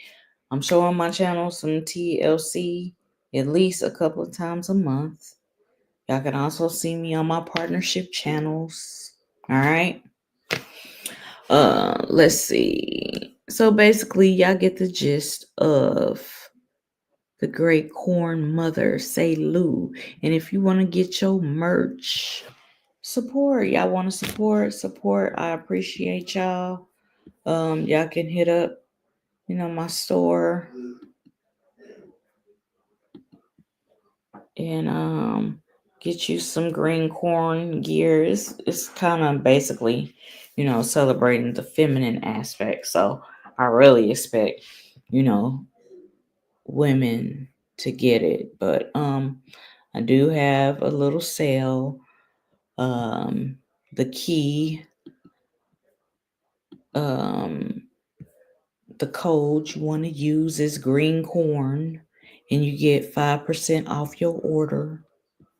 So I appreciate y'all. Of course, for my Creole people I got the Oracle collection. I have the Indigenous Matriarch collection, Honor and Respect.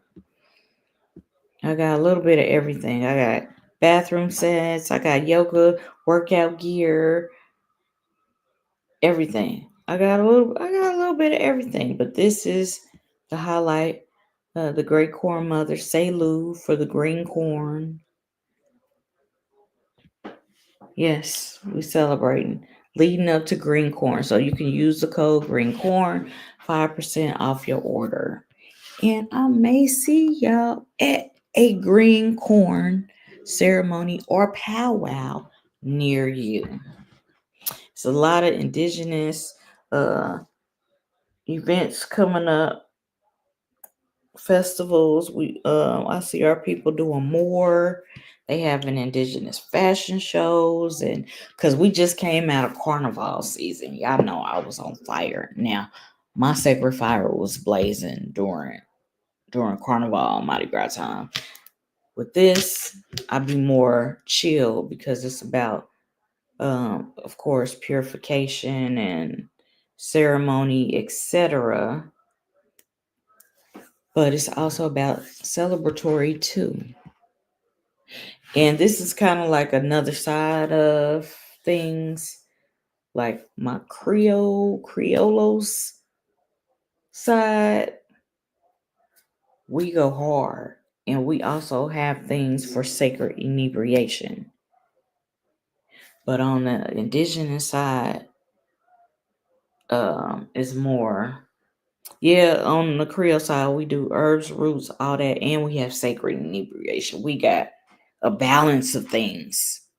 Over here on the indigenous side, it's like at powwows, you're not gonna be drinking.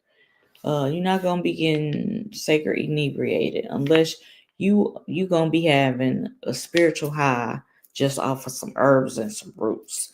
But on the Criollos, you gonna have some spiritual experiences, whether you got some herbs, some roots, or you got some powerful spirits and you having some sacred inebriation time. You're gonna have all that over there because that's a gumbo pot, which I love it there. I love it over here too. But just, show you what's how they differ and then how they are similar. So I'm out, y'all. I ain't gonna get long winded and just be running my mouth. Cause then I'll be on here and think of some other shit that I gotta show, etc. I'm about to cut it short. Oh, but this was the one thing I said I was gonna look at, y'all. Let me overlook this. This is basically just talking about basically what I've been talking about all night. All right, this is somebody's article about the great corn mother, seeking the corn mother's wisdom. Shout out to her. And where corn is, the corn mother is also. This thing they call corn is I. And I do have some blog entries. I like hers. But I do have some blog entries on my website. Let me see. I'm going to pull that up real quick before we get into this. Before we get into that, let me pull up my website real quick because I do got some blog entries. I haven't wrote a blog entry in a while on here. I just basically have my website because it has a lot of like readings of like anonymous people's readings, just to show you an example of how I have read for somebody like using the medicine woman oracle cards or the Toltec oracle cards, the New Orleans voodoo tarot cards, different card decks that I have used and tapped in and just went off the dome with it. And I like to have that, and it's a way for you to contact me and get your spiritual session. Let's see. So this is my website. The link is in my link tree. All right. So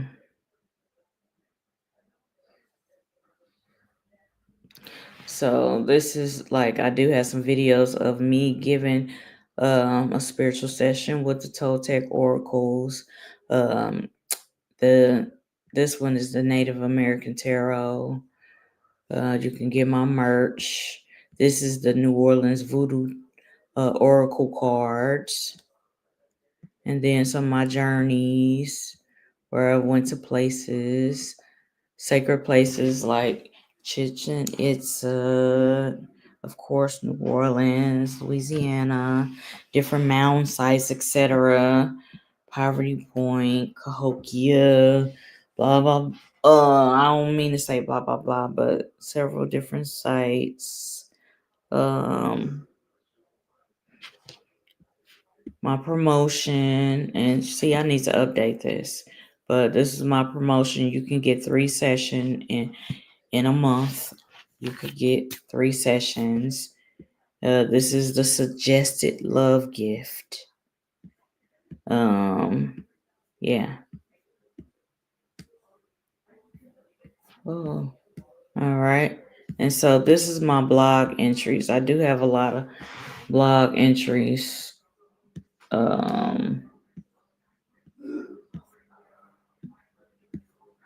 This was when I went to the water, but we didn't get in the water because it was actually closed off.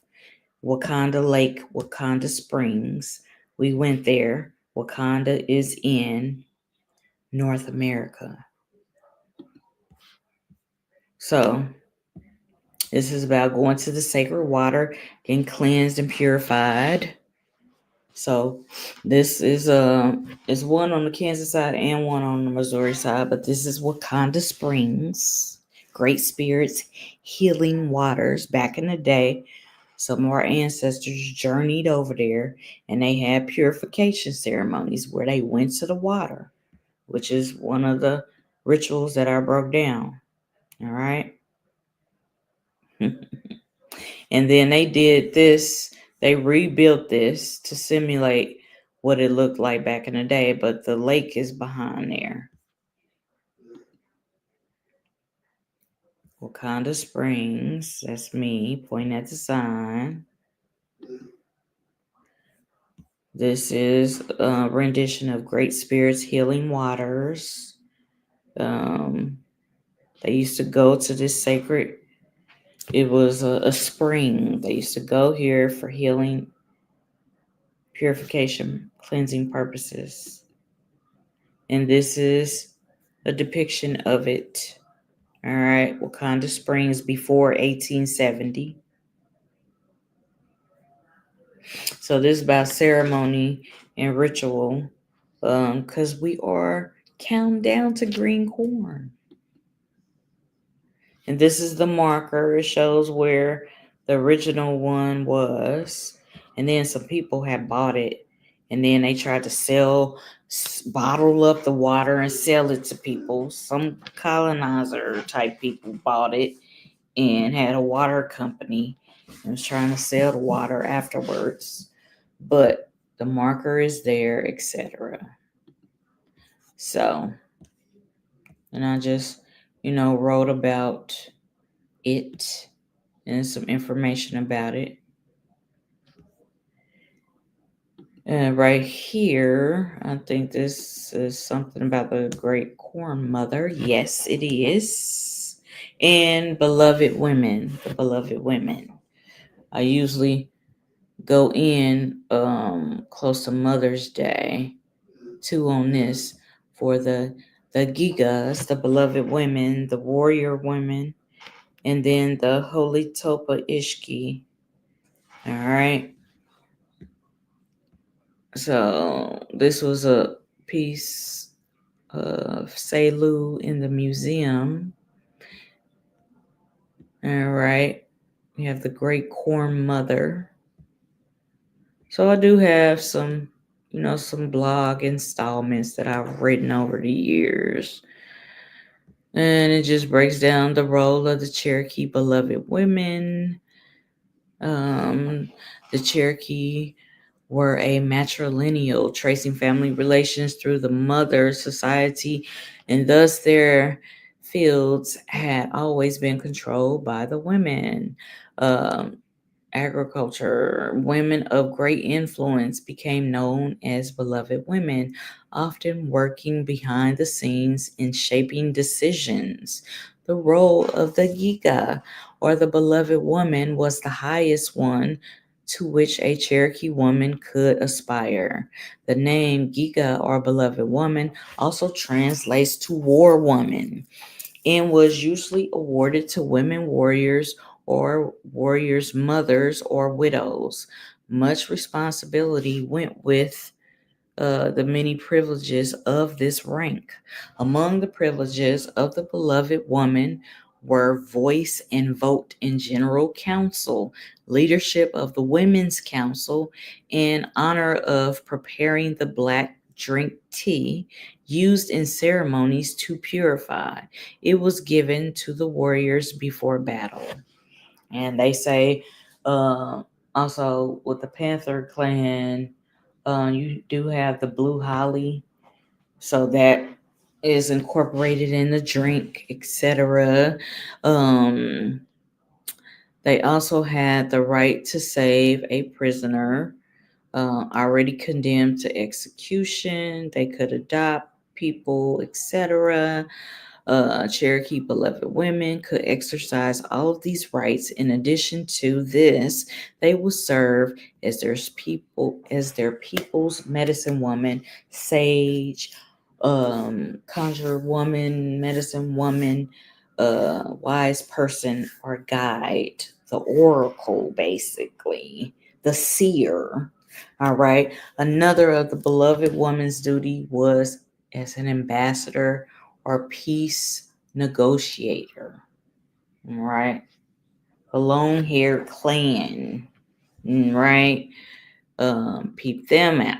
All right. I've done some videos on it. So, with the role of the Choctaw beloved women. All right. Let me read this while I'm on here. Before colonization, women held positions of great respect, esteem, and power within the Choctaw society. Women were recognized as the givers and supporters of life. We can get some idea of the sacredness in which this role was viewed. Through the Choctaw word holo or holo, and I got this from various sources, various books, and various things on the internet. Yes. All right. This is for research purposes. I show my disclaimer. All right. Okay. Also, it refers to the feminine essence.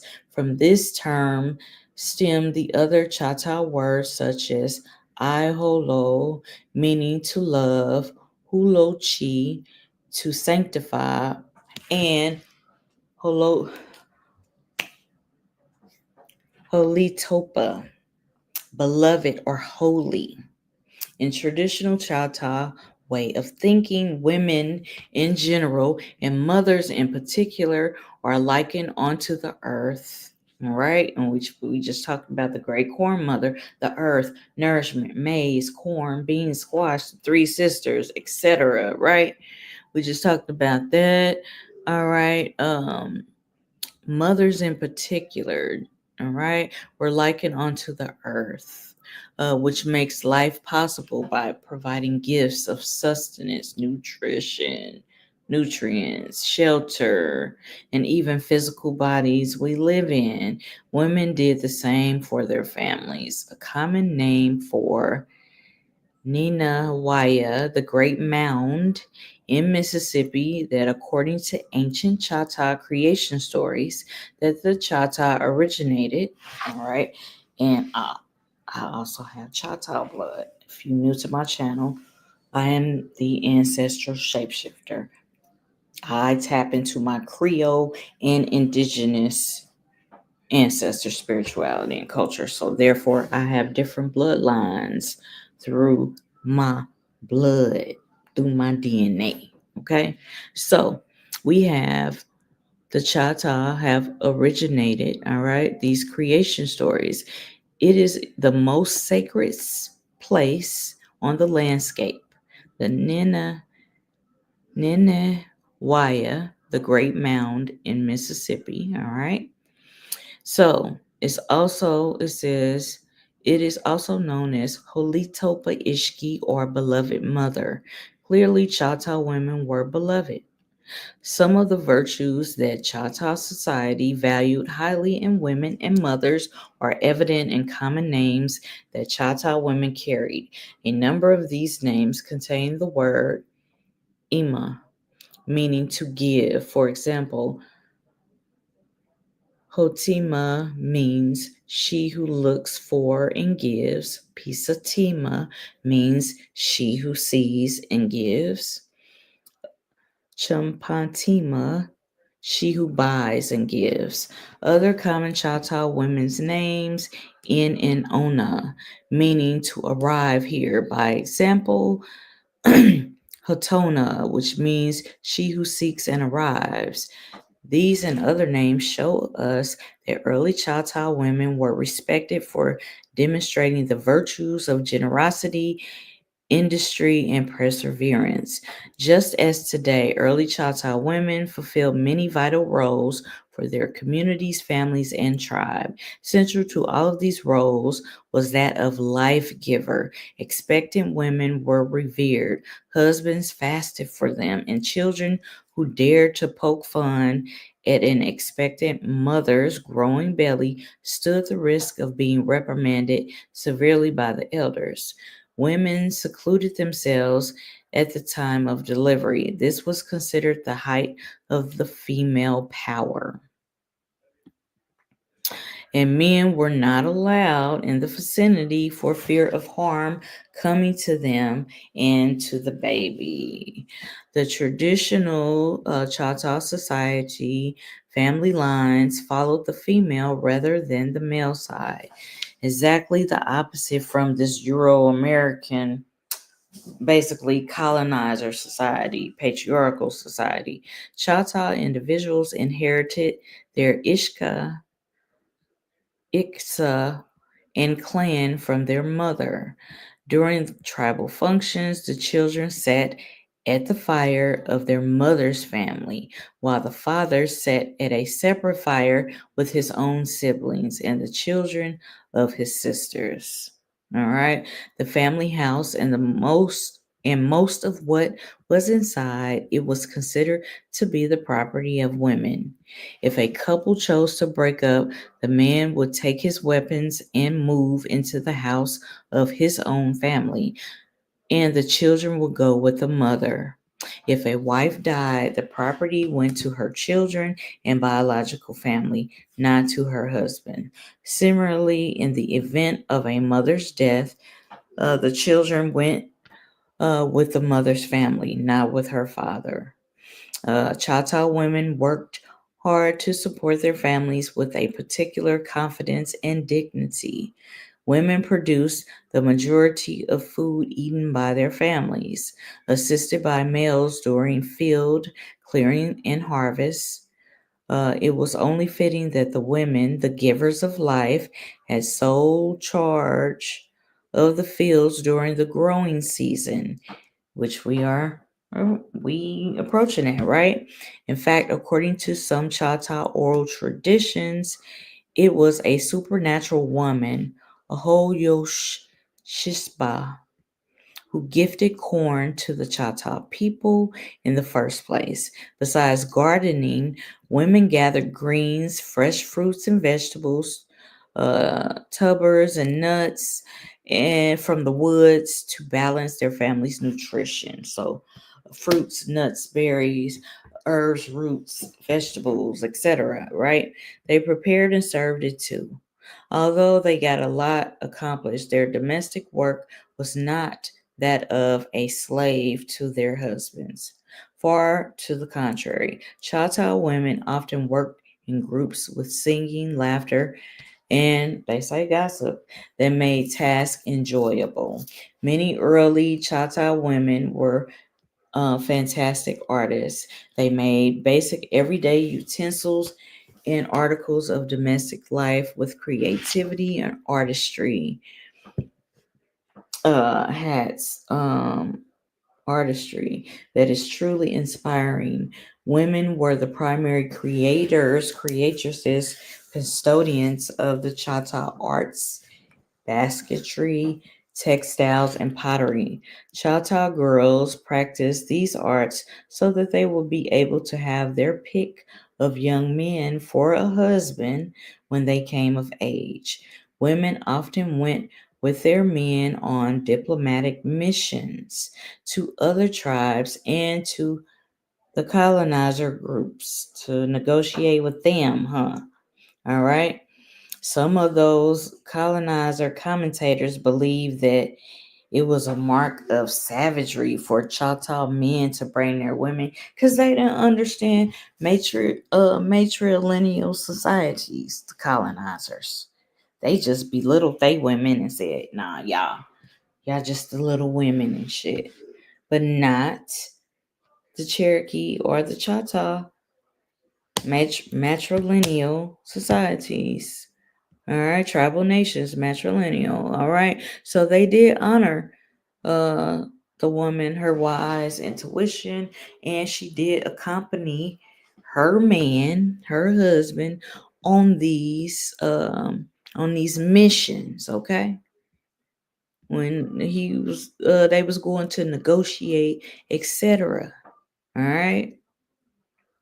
So yeah, the colonizers they would leave they little women at home and shit, where they would be protected. However, from a Choctaw perspective, this was simply a sign of importance that women had in Choctaw society and of the confidence that was placed on these women. Sometimes, in order to establish friendly relationships with other groups, at these meetings, a ceremony was conducted in which Choctaw women adopted individuals from the other group into their own clans, making them family. Sometimes that come back to bite your ass, though. This not only necessitated the presence of women such at such meetings, but also meant that they had a real say in what was taking place. Similarly, it was women who made the choice of whether or not to adopt war captives into their families and ultimately into the Choctaw tribe, just like in the Cherokee, right?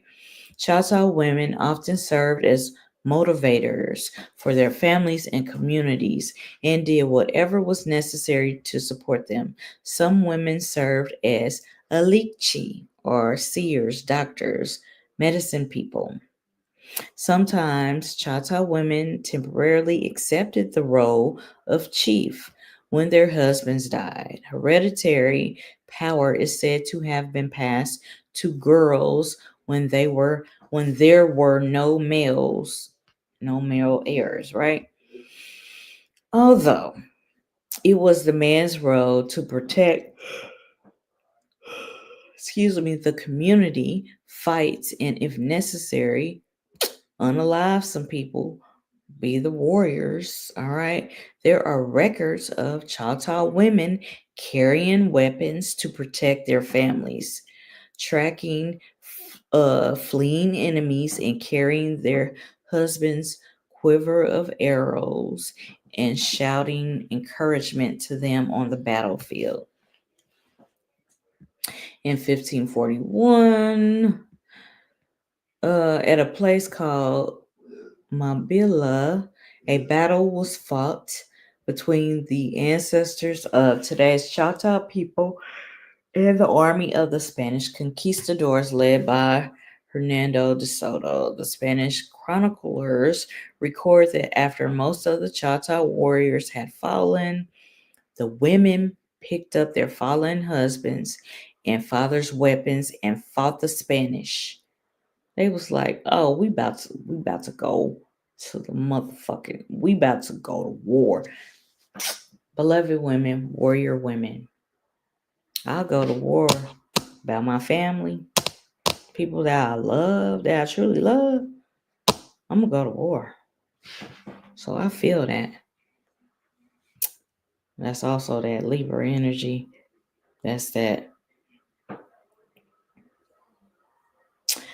justice, judge, and executioner energy. I feel that shit. All right, so basically, it says they picked up their husband's weapons and basically was fighting, whooping ass and shit, right? All right, so uh, mm, mm, mm. Okay. They fought the Spanish to the last woman rather than give up their liberty and honor. They fought rather than give up liberty and honor. Okay. To this day, Choctaw war dance, unlike those of many other tribes, involves women and men. The Choctaw war dance, unlike many other tribes, involves women as well as men. All right, so this is just talking about this is traditional women carry much weight or much authority, were filled with great wisdom and walked in much beauty and strength. Shout out to Great Eagle and some other sources, and I did shout him out on here because he did do this piece, and I fact checked that shit, and it's a solid piece. I added some stuff also, but yeah. So yeah, this was basically the supernatural woman, the great corn mother. We leading up to green corn. We count down to green corn. So I'm gonna be sharing some information about indigenous ceremony, etc., indigenous spirituality and culture, and us keeping that sacred flame lit, keeping the sacred flame lit, being fire keepers of our ancestors' spirituality and culture. All right. So I think that concludes. Let me look, make sure I ain't missing nothing. All right, y'all. I'm about to close out. For real this time. For real. But we're going to be counting down to green corn. And I may be doing 2 of these installments a month leading up to green corn. It may not be every Friday, but it will be still Flambeau Fridays, Aguila Fridays, Fire Fridays. So, all right, y'all, I'm out. Y'all have a good night. Stay safe, stay dangerous. Until next time, peace. Appreciate y'all.